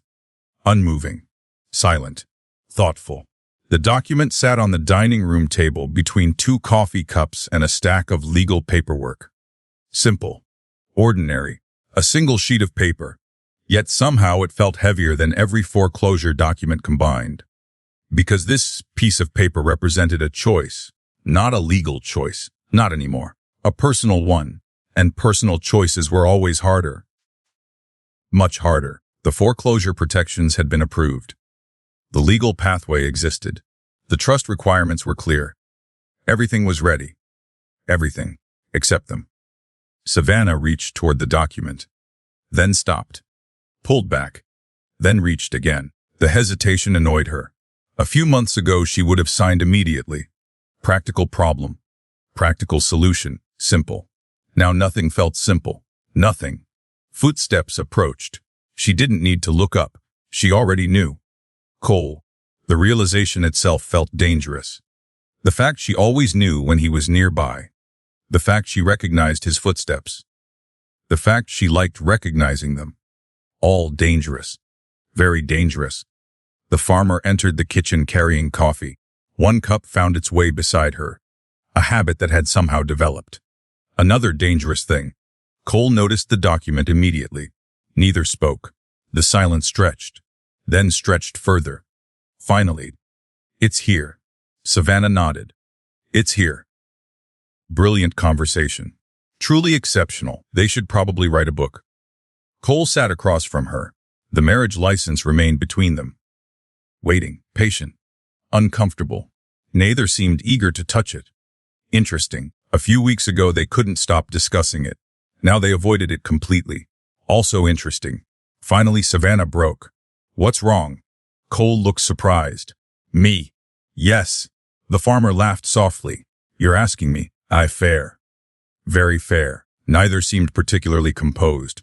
Savannah leaned back, then decided honesty might be useful. A rare gamble. "I'm scared." The words emerged quietly, yet once spoken they felt right. Real. Cole studied her carefully, then nodded. "Me too." That surprised her. A lot. More than expected. Because Cole Bennett rarely admitted uncertainty, rarely admitted fear, rarely admitted anything. The confession mattered. A lot. The silence returned. Different now. Less awkward. More honest. Eventually Cole looked toward the window. The valley stretched beyond. Fields. Farms. Families. Everything they'd spent months fighting for. Then he asked the question neither wanted to ask. What happens after? There it was. The future. The terrifying unknown. Savannah already knew what he meant. Not the legal arrangement. Not the foreclosure. Them. The answer felt complicated. Dangerously complicated because once upon a time she planned to leave. Return to New York. Resume her life. Continue her career. Now the thought felt wrong. Deeply wrong. She couldn't explain why. Only that it did. Before she could answer, a vehicle appeared outside. A black sedan. Official. Professional. Unexpected. Both noticed immediately. Neither liked it. The vehicle stopped. A man emerged. Suit. Briefcase. County office. Lawyer. Never a comforting combination. 10 minutes later they sat around the dining room table. The attorney reviewed documents carefully. Methodically. Professionally. Finally he looked up. The trust requirements have been satisfied. Silence. Immediate silence. Savannah blinked. What? The attorney nodded. Due to the legal challenges we've already filed and the preliminary agricultural operation filings, the timeline accelerated. Cole frowned. Meaning? The lawyer smiled. For the first time in months. He paused. Then delivered the news. The Whitmore ranch is no longer in immediate danger. The world stopped. At least it felt that way. Savannah stared. Speechless. Completely speechless. The attorney continued explaining. Court delays. Trust protections. Temporary injunctions. Legal procedures. None of it registered, because only one sentence mattered. The ranch wasn't dying. Not today. Not next week. Not next month. For the first time in what felt like forever. They had time. Real time. The attorney eventually left. The house fell silent. Neither Savannah nor Cole moved. Neither spoke. The marriage license remained on the table. Only now everything had changed. The emergency was gone. The deadline was gone. The pressure was gone, which meant one terrifying thing. The decision was no longer necessary. It was optional. The realization hit both simultaneously. The marriage had transformed. Again. Weeks ago it was a legal solution. Then it became a complicated arrangement. Now it was a choice, a genuine choice.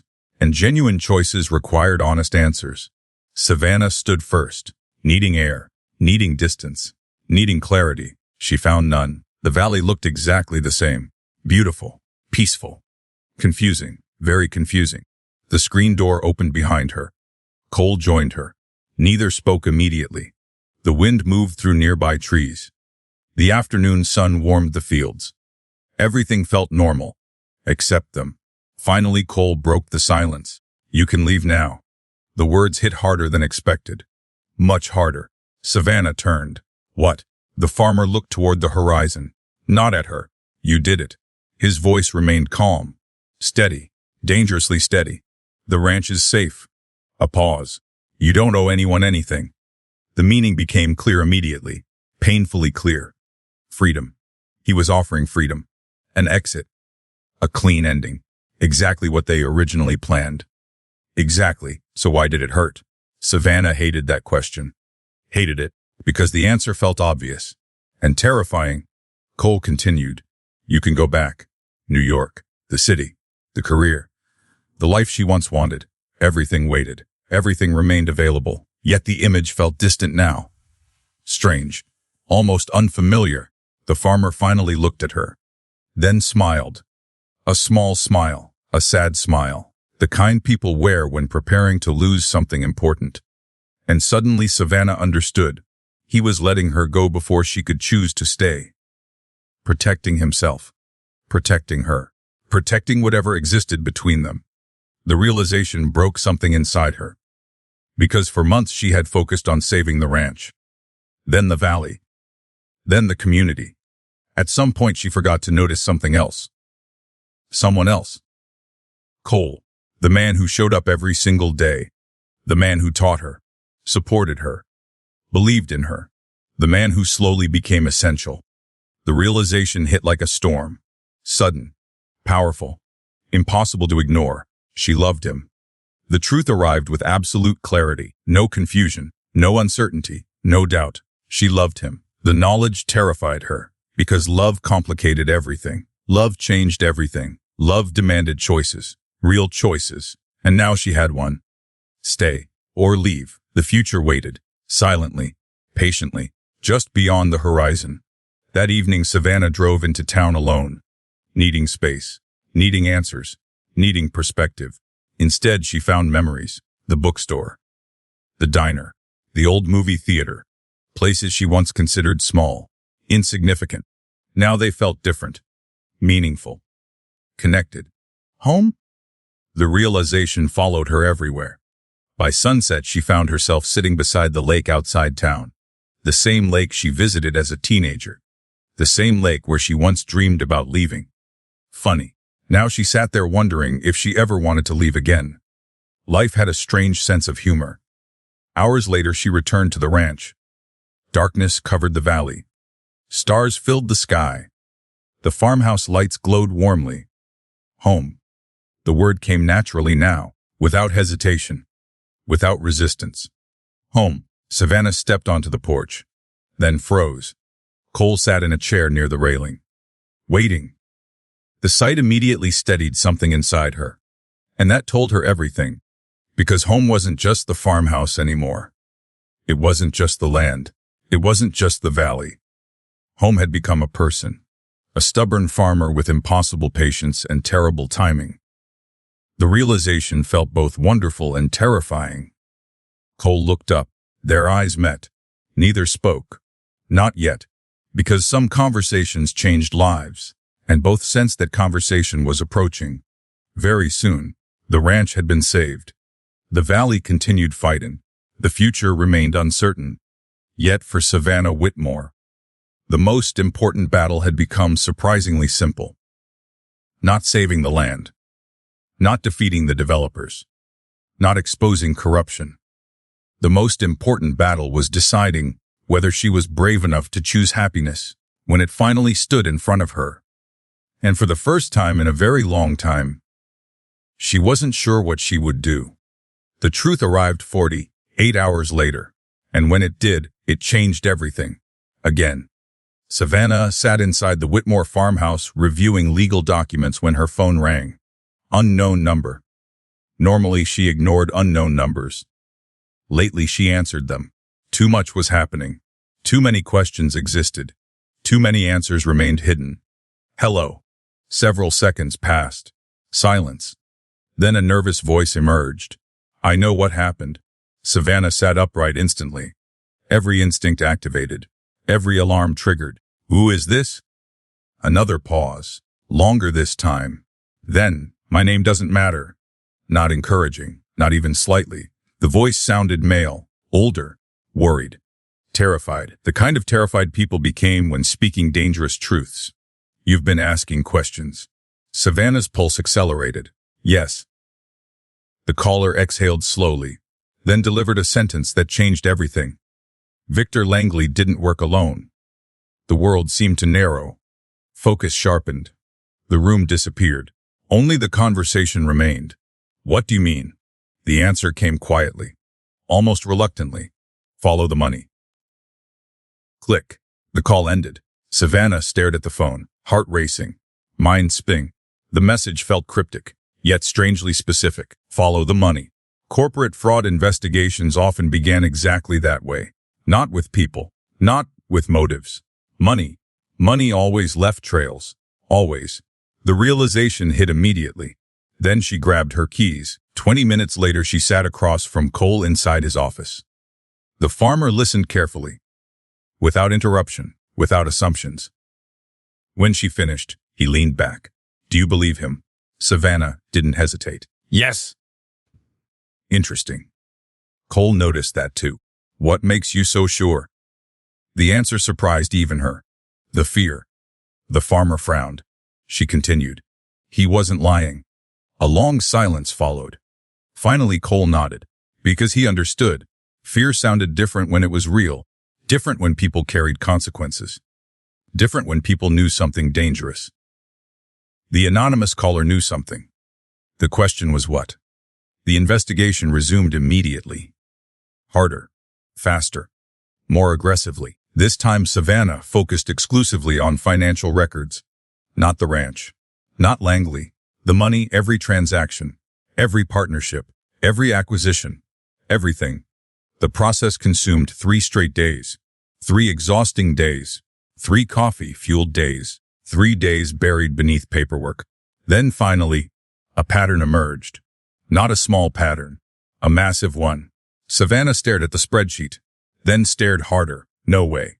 The numbers connected. Perfectly. Too perfectly. Money flowed through consulting firms, then investment groups, then holding companies, then development corporations. Complicated. Deliberately complicated. Designed to hide ownership. Designed to hide beneficiaries. Designed to hide responsibility. Unfortunately for whoever built the structure, they made one mistake, a tiny mistake, the kind people missed, the kind Savannah noticed. One corporate filing, one overlooked signature, one ownership disclosure. The trail ended with a name, a very familiar name, Richard Hawthorne. Savannah felt cold immediately, not physically cold, emotionally cold, the kind of cold that arrived when suspicion became fact. Because suddenly everything made sense. The acquisitions, the financing, the pressure, the timing, all of it. The developer wasn't simply benefiting from struggling farms. He was helping create struggling farms. The realization felt monstrous, absolutely monstrous. That evening she drove directly to Bennett Farms. Fast, very fast. Cole met her outside. One look at her face immediately concerned him. What happened?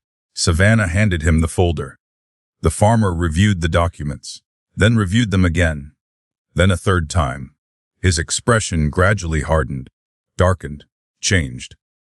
By the end, he looked furious, truly furious, a rare sight, and not a comforting one. He built it. Savannah nodded. The words felt unbelievable, yet undeniably true. He built the entire system. The farmer looked toward the valley, the fields, the farms. the families, everything. The weight of the discovery settled heavily, because this wasn't business. Not really. This was exploitation. Systematic exploitation. Years of it. Maybe longer. Families losing farms, communities shrinking, lives collapsing, all while someone profited. The anger felt justified, necessary, overdue. Unfortunately, evidence wasn't enough. Not yet. They needed proof.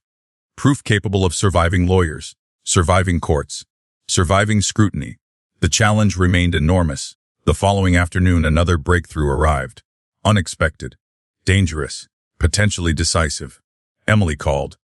Panic filled her voice. Immediate panic. The kind impossible to fake. What happened? Savannah asked. Someone found Victor. Everything stopped immediately. Where? The answer came quickly. A motel. Silence. Then, he's alive. Relief arrived first. Powerful relief. Then curiosity. Then concern. Because people didn't disappear without reasons. Especially not now.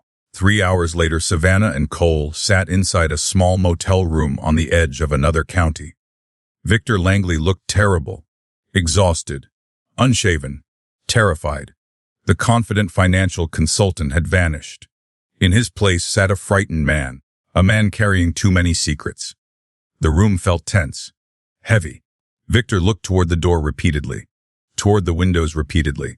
Toward every possible exit. The behavior told a story. A frightening story. Finally Cole spoke. Nobody followed us. Victor nodded, yet remained uneasy. Savannah leaned forward. Why did you run? The man closed his eyes. Several seconds passed. Then, because I know how this ends. The answer landed heavily. What does that mean? Victor laughed bitterly. A hollow laugh. A defeated laugh. Then he looked directly at Savannah. The shame in his eyes said everything. I helped them? Silence. Absolute silence. Victor continued, words spilling out now. Years of secrets. Years of guilt. Years of regret. The story emerged piece by piece. Richard Hawthorne identified struggling farms. Victor arranged financing. Complex financing. Dangerous financing. Loans designed to appear helpful. Loans designed to fail. When farms inevitably struggled further, acquisitions followed. Always the same pattern. Always the same outcome. Always the same winner. The room remained silent throughout the confession, because nobody knew what to say. The scale felt enormous. The cruelty felt enormous. The betrayal felt enormous. Victor wiped his face, then delivered the final piece. The Whitmores were a priority target. Savannah felt physically sick. What? Victor nodded slowly. Your grandfather refused to sell. Another nod. Then your father refused. The realization hit immediately. Generational. The targeting wasn't recent. It wasn't accidental. It wasn't opportunistic. It was deliberate. Years of deliberate pressure. Years. The room felt colder suddenly. Much colder. Cole's hands clenched. The farmer rarely showed anger openly. Now it radiated from him. Victor noticed. Everyone noticed. The man swallowed hard. I never thought it would go this far.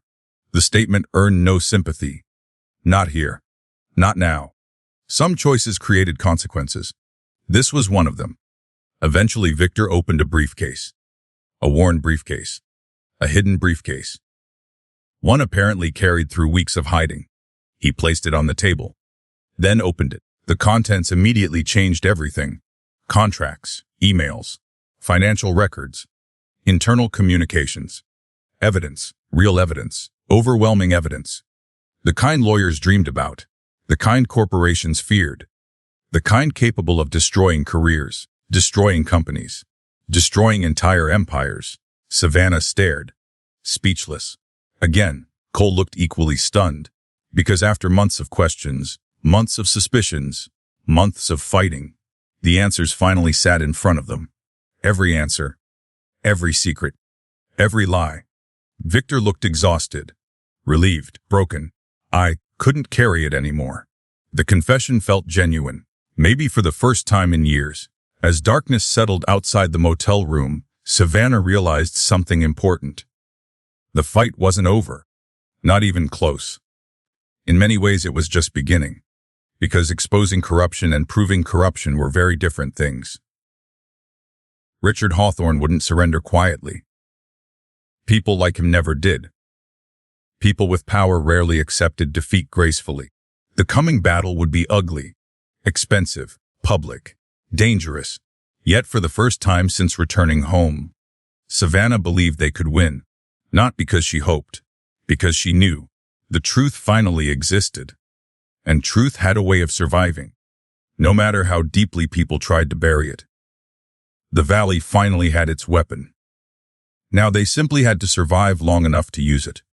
Victory lasted exactly 4 days. 4. That was all. 4 days of hope. 4 days of confidence. 4 days of believing the hardest part was over. Then everything exploded. Savannah should have done better. People like Richard Hawthorne didn't spend years building power just to surrender. They fought. They adapted. They retaliated. And when cornered, they became dangerous. Very dangerous. The first attack arrived Monday morning. A lawsuit. Not against Whitmore Ranch. Not against Cole. Against Victor Langley. Then another. Then another. By noon, Victor faced legal challenges from multiple directions. Contract disputes, confidentiality violations, financial claims, everything designed to accomplish one goal: silence him. The strategy was obvious, brutally obvious, and unfortunately effective. The legal pressure was immense. Even Victor admitted it. When Savannah met him later that afternoon, the man looked terrified. Again, more terrified than before. "They'll destroy me." The statement came quietly, hopelessly. Savannah understood the fear. Richard Hawthorne possessed resources, lawyers, influence, money, lots of money, enough money to bury people, enough money to prolong battles indefinitely. The realization unsettled her, because for the first time, victory didn't feel inevitable. Not anymore. By Wednesday, things became worse, much worse. The local newspaper published an article, then another, then another. Stories questioning motives, questioning evidence, questioning credibility. Someone was shaping the narrative, aggressively, strategically. The community noticed immediately.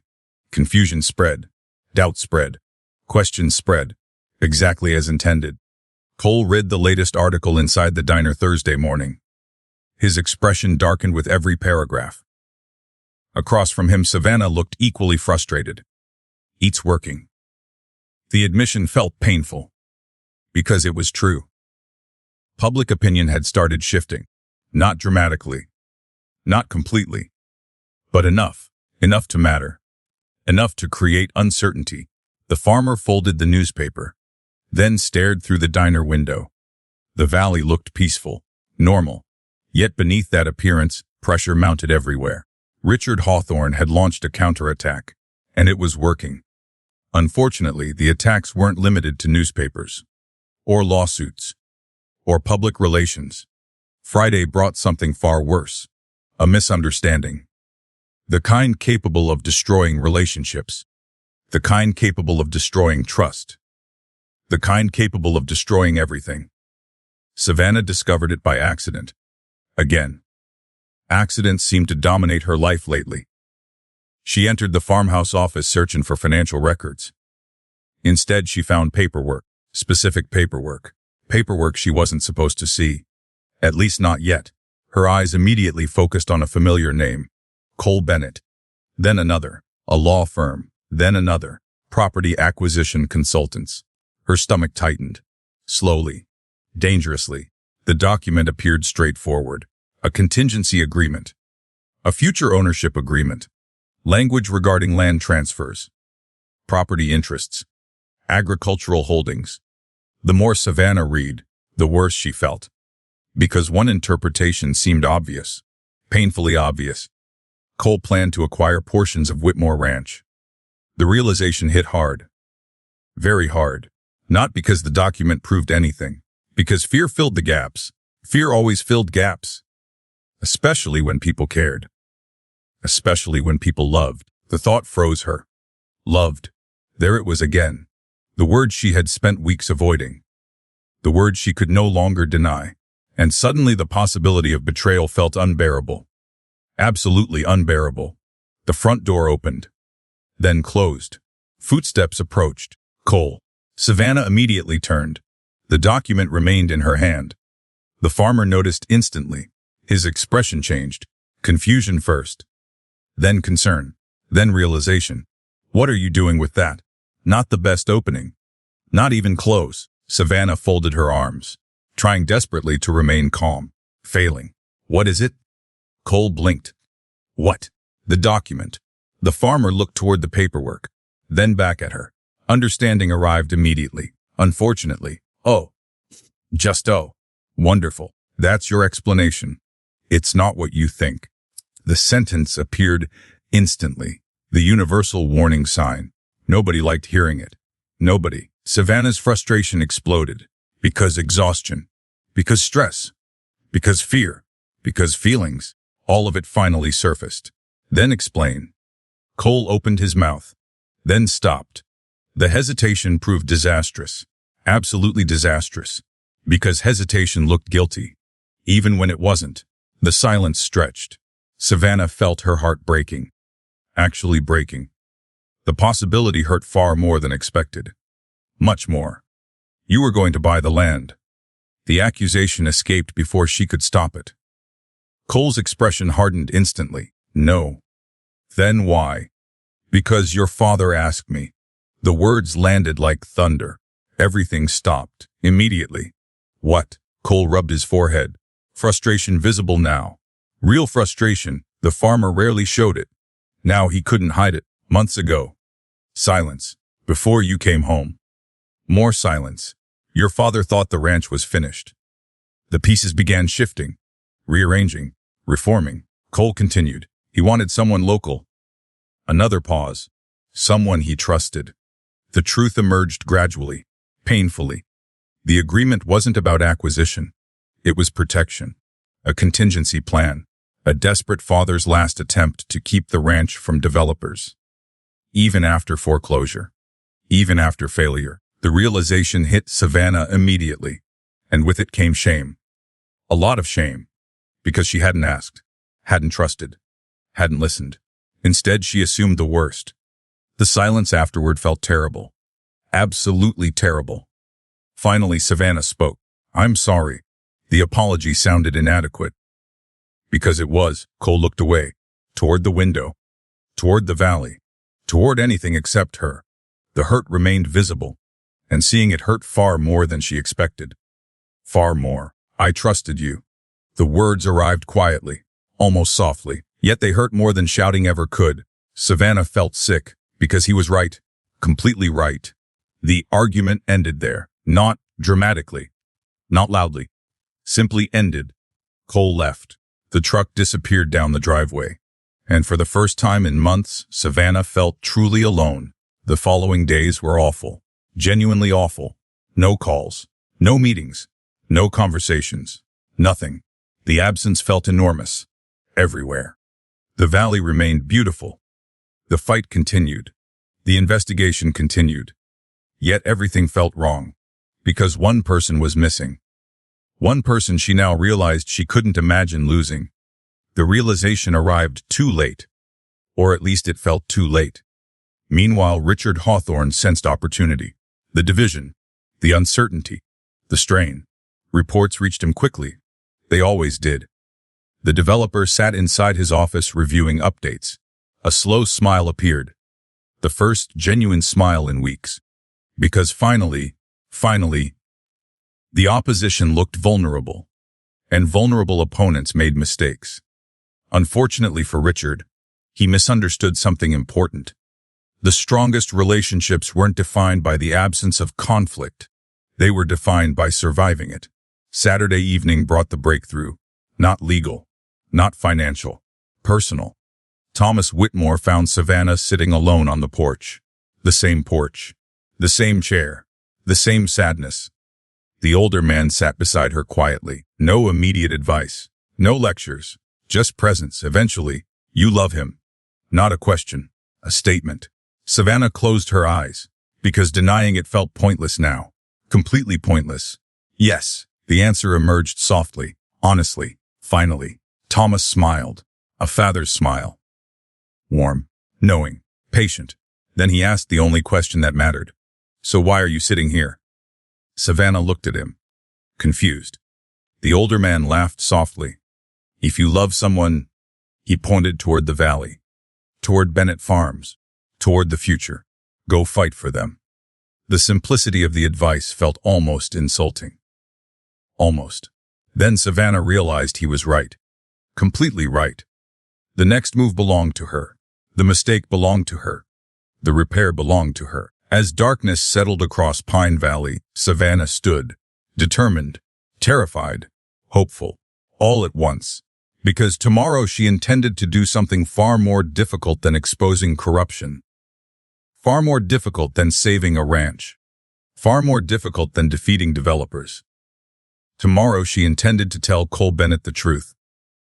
And that truth had the power to change everything. Again. Savannah Whitmore had rehearsed the conversation 12 times. None of the versions sounded good. Some sounded awkward. Some sounded dramatic. Most sounded ridiculous. Which was unfortunate because she planned to have the conversation anyway. The next morning arrived bright and clear. A beautiful day. The kind of day that made Pine Valley look invincible. Golden sunlight stretched across endless fields. The wind moved gently through crops. The valley felt alive, hopeful, strong. Savannah barely noticed, because her stomach was tied in knots. She drove toward Bennett Farms shortly after sunrise. Every mile increased her anxiety. Every mile increased her determination. By the time she reached the property, her heart felt ready to explode. Cole stood near a tractor speaking with workers. He noticed her immediately. Of course he did. The farmer always seemed to notice her. That realization didn't help her nerves. Not even slightly. The workers gradually dispersed, leaving them alone. The silence felt uncomfortable, different than before, heavy, filled with things unsaid. Finally, Savannah spoke. I'm sorry. Straight to the point. No excuses. No explanations. Just truth. Cole looked at her. Expression unreadable. Dangerous. Very dangerous. I know. Not exactly forgiveness. Not exactly rejection. Somewhere in between. Savannah forced herself to continue. I should have trusted you. The farmer remained quiet. She deserved that. Every second of it. I saw one document. Her voice shook slightly. Then I assumed the worst. Still silence. Still painful. Savannah swallowed hard, then delivered the truth. The entire truth. I'm terrified of losing you. There. Done. No taking it back now. No hiding. No retreating. The words hung between them. The valley seemed to disappear. Only Cole remained. Only his reaction mattered. For several long seconds he said nothing. Then, you thought I wanted your land. The observation sounded almost amused. Almost. Savannah groaned. Please don't make me relive this. A smile appeared. Small, brief, but real. The first genuine smile she'd seen from him in days. Relief hit immediately. Powerfully. The farmer stepped closer. You're an idiot. Savannah blinked. What? You heard me. The smile grew. Just slightly. And you're stubborn. Also true. You overthink everything. Definitely true. The tension finally cracked, then shattered completely. Both laughed. The sound felt wonderful. Necessary. Like finally breathing after holding air too long. The misunderstanding dissolved. Not instantly. Not magically. But honestly, which mattered more. For several moments neither spoke. Then Cole looked directly at her. The way he always did. No games. No masks. No pretending. Just honesty. I'm terrified too. The confession landed softly, powerfully, real. Savannah felt her heart race. Again, the farmer exhaled slowly, then continued. Because somewhere along the way, a pause. A meaningful pause. You stopped being temporary. Everything inside Savannah stopped. The world seemed to narrow. Focus sharpened. Only his voice remained. Only his words remained. Cole smiled slightly. A nervous smile. Rare. Unexpected. Beautiful. And suddenly Savannah understood something. He was every bit as scared as she was. The realization made everything easier. Then harder. Then wonderful. All at once. Unfortunately, life interrupted. Again, a truck approached rapidly. Too rapidly. The driver leaned on the horn repeatedly. Urgent. Very urgent. Cole immediately recognized the vehicle. His expression changed. Instantly. What happened? The driver jumped out, breathing hard, excited, overwhelmed. We got him. Silence. Immediate silence. Cole frowned. Got who? The answer arrived with a grin. Richard Hawthorne. Everything stopped. Again, the worker continued, words rushing out now. Federal investigators. Another breath. State investigators. Another. The Attorney General. Savannah stared. Speechless. Completely speechless. The man laughed. Actually laughed. They raided the offices. The realization hit immediately. Victor. The evidence. The documents. Everything. The case had finally exploded. The truth had finally reached people capable of acting. The timing felt surreal. Almost impossible. Yet completely real. The following hours became chaos. Good chaos. Necessary chaos. News spread rapidly. Across Pine Valley. Across neighboring counties. Across the state. Investigations expanded. Arrests followed. Corporate records emerged. Financial documents surfaced. Everything Richard Hawthorne spent years hiding began collapsing. Piece by piece. The empire cracked. Then shattered. The community reacted immediately. Relief. Celebration. Disbelief. For many families, the nightmare had finally ended. Not completely. But enough. Enough to breathe again. Enough to hope again. That evening, Pine Valley gathered in the town square. Not officially. Nobody organized it. Nobody planned it. People simply arrived. Families. Farmers. Business owners. Friends. Neighbors. Everyone. The atmosphere felt electric. Joyful. Emotional. For the first time in months, people smiled without forcing it. Savannah stood beside her father near the edge of the crowd. Watching. Listening. Feeling. Thomas looked happier than she had seen in years. Actual happiness. Not relief. Not survival. Happiness. The sight alone made every struggle worth it. The older man placed a hand on her shoulder. You did it. Savannah immediately shook her head. No. Because she hadn't. Not alone. Not even close. The community did it. Victor did it. Cole. Everyone did it. The fight belonged to all of them. As if summoned by the thought itself, Cole appeared beside her. The timing made her smile. Apparently some things never changed. The farmer looked toward the celebration. The lights. The laughter. The future. Then toward her. Neither spoke immediately. Words felt unnecessary. For a moment they simply stood together, watching the valley reclaim itself. Watching hope return. Watching families believe again. Eventually Savannah asked the question. What happens now? The answer felt enormous. Because for the first time, the future wasn't blocked by crisis. Not blocked by foreclosure. Not blocked by developers. Not blocked by corruption. The future simply existed. Waiting. Cole considered the question carefully. Then smiled. What rebuild? Simple answer. Perfect answer. The rebuilding would take years. The recovery would take years. The valley would carry scars. Yet scars meant survival. Scars meant people endured. Scars meant they won. Later that evening, local leaders announced additional news. Protection programs. Agricultural grants. Community investment initiatives. Support systems. The valley wasn't merely surviving anymore. It was moving forward. And Whitmore Ranch stood directly at the center of that future. The realization hit Savannah unexpectedly. The ranch was safe. Truly safe. For the first time. Not temporarily. Not conditionally. Safe. The dream she chased for months had finally become reality. Yet strangely, the ranch no longer felt like the most important thing. Not anymore. Because somewhere during the fight, while chasing justice, while protecting the valley, she found something else. Someone else. Someone standing beside her right now. As darkness settled across Pine Valley, music drifted through the town square. Laughter filled the air. Families celebrated, children played. Hope returned. The valley lived.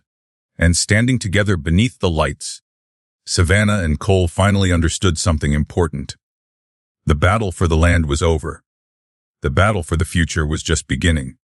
Only now, for the first time, they would face it together. The temporary marriage never happened. That was the funny part. The entire story began because of a marriage agreement, a legal arrangement, a desperate solution, a last resort, months of planning, of paperwork, months of discussions. And in the end, the temporary marriage never happened. The ranch survived before they needed it. The legal protections arrived through other channels.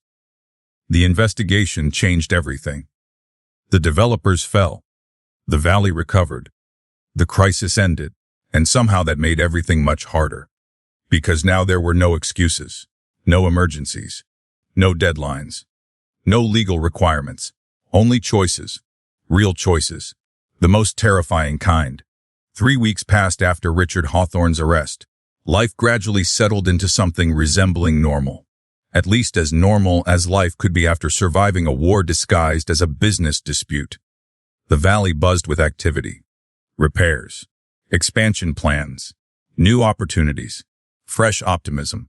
Everywhere Savannah looked, people seemed lighter, happier, freer. The transformation felt remarkable. Whitmore Ranch changed too. Workers repaired damaged structures. Fields recovered. Equipment returned to operation. For the first time in years, the future looked bright.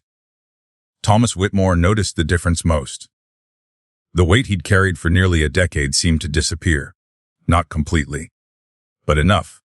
Enough for laughter to return. Enough for hope to return. Enough for peace to return. One evening, Savannah found her father sitting on the porch watching the sunset. A familiar sight. A comforting sight. She joined him quietly. The valley glowed beneath golden light. Beautiful as always. Maybe more beautiful now. After all, things often seemed more valuable after nearly losing them. Thomas smiled. "You look happy." Savannah laughed softly. "That's suspicious." "It's true." The older man sipped his coffee, then added, "Happier than New York ever made you." The statement landed gently, yet powerfully. Because he was right. Completely right. New York gave her success, opportunity, money, recognition, things she once believed mattered most. Then she came home and discovered something unexpected. Those things weren't enough, not by themselves, not anymore. Thomas looked toward the valley, then toward her. "Are you staying?" There it was.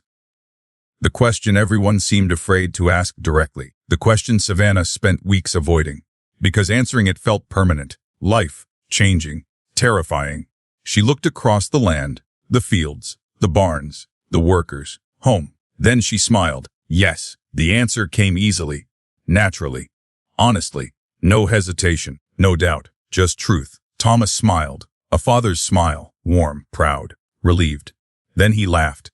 "What?" Savannah asked. The older man shook his head. "Nothing." A pause. Then, "Cole's going to be impossible." Savannah rolled her eyes. The response only made Thomas laugh harder. Some fathers were truly exhausting. The following week brought another surprise. One Savannah definitely didn't expect. The county fairgrounds hosted a community celebration. Part festival, part fundraiser, part victory party. The entire valley attended. Naturally. By sunset the event felt alive. Music drifted through warm evening air. Families filled open spaces. Children ran between booths. Food vendors remained busy. Everything felt hopeful. The future looked bright. And for once, nobody seemed afraid to enjoy it. Savannah wandered through the crowd with Emily. A dangerous combination. Very dangerous. Because Emily possessed exactly one mission. Embarrassment. Public embarrassment. Specifically Savannah's public embarrassment. "He's looking." Savannah sighed. "Stop." Emily grinned. "He is." Emily.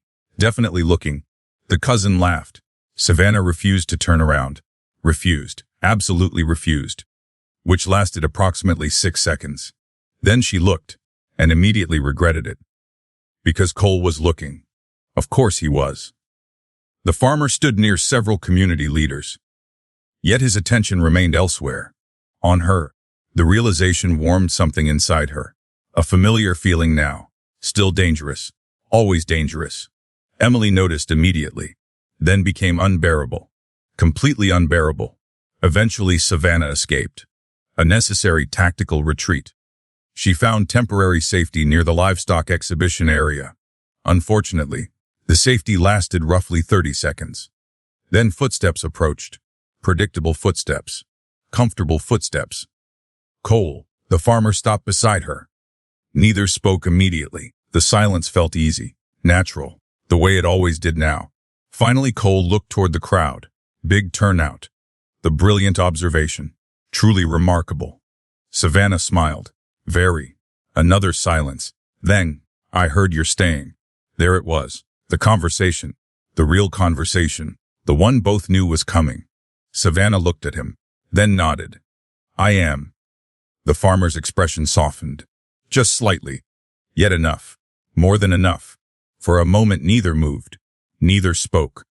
Neither seemed eager to break the moment. Eventually Cole exhaled. Slowly.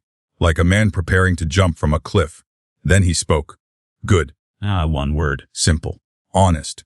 Powerful. The warmth in Savannah's chest nearly became overwhelming. Then Cole surprised her. Again, a habit lately. I want to show you something. The statement sounded suspicious. Very suspicious. Savannah narrowed her eyes. Should I be worried? Probably. Excellent. Exactly the answer every woman wanted. The drive took 20 minutes. Neither spoke much. Neither needed to. The destination remained a mystery until they reached it.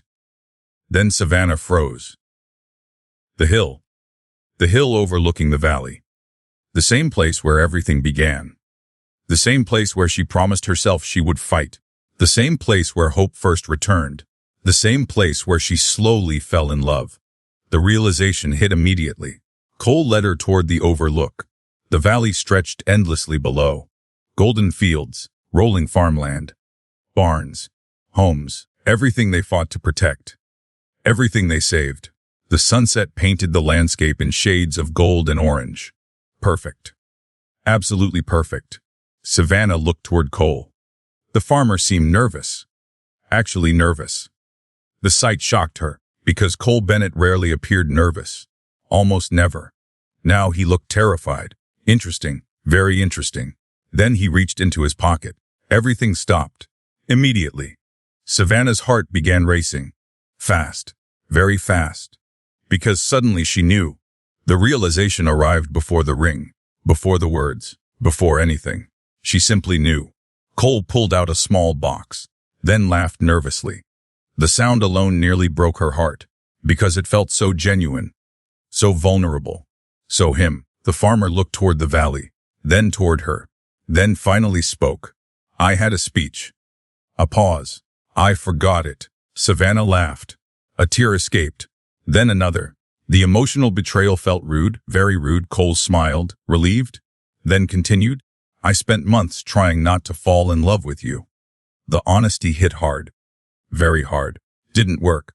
Savannah laughed through tears. Same. The farmer shook his head, then looked directly at her, the way he always did. No masks. No games. No pretending. Just truth. You came here to save land. His voice softened. You ended up saving me. The tears became impossible now. Completely impossible. Cole opened the ring box. A beautiful ring caught the fading sunlight. Simple. Elegant. Perfect. Exactly right. The farmer took a breath, then asked the question. The only question that mattered. Savannah Whitmore. A nervous smile appeared. Again. Beautiful. Wonderful. Terrifying. Will you marry me? Not because of a trust agreement. Not because of foreclosure. Not because of legal requirements. Not because of desperation. Because of love. Real love. The kind neither expected. The kind neither planned. The kind worth fighting for. Savannah didn't hesitate, not even for a second. Yes. The answer came immediately. Joyfully. Certain. Absolutely certain. Cole laughed. A real laugh. Then slipped the ring onto her finger. The sunset painted everything gold. The valley stretched endlessly below. And for a moment the world felt perfect. Not because life was perfect. It wasn't. Challenges would come. Problems would come. Storms would come. They always did. But now they would face them together. The farmer and the woman who came home. The ranch and the future. The valley and the people who loved it. A temporary arrangement had become a permanent promise. And somehow that made all the difference. As the sun disappeared beyond the horizon and the lights of Pine Valley slowly appeared below, Savannah realized something she would carry for the rest of her life. She thought she returned home to save her family's land. Instead, home saved her. And standing beside Cole Bennett, with the valley glowing beneath the evening sky and a future finally waiting ahead, Savannah knew one thing with complete certainty. Some things were worth fighting for, and some people were worth everything.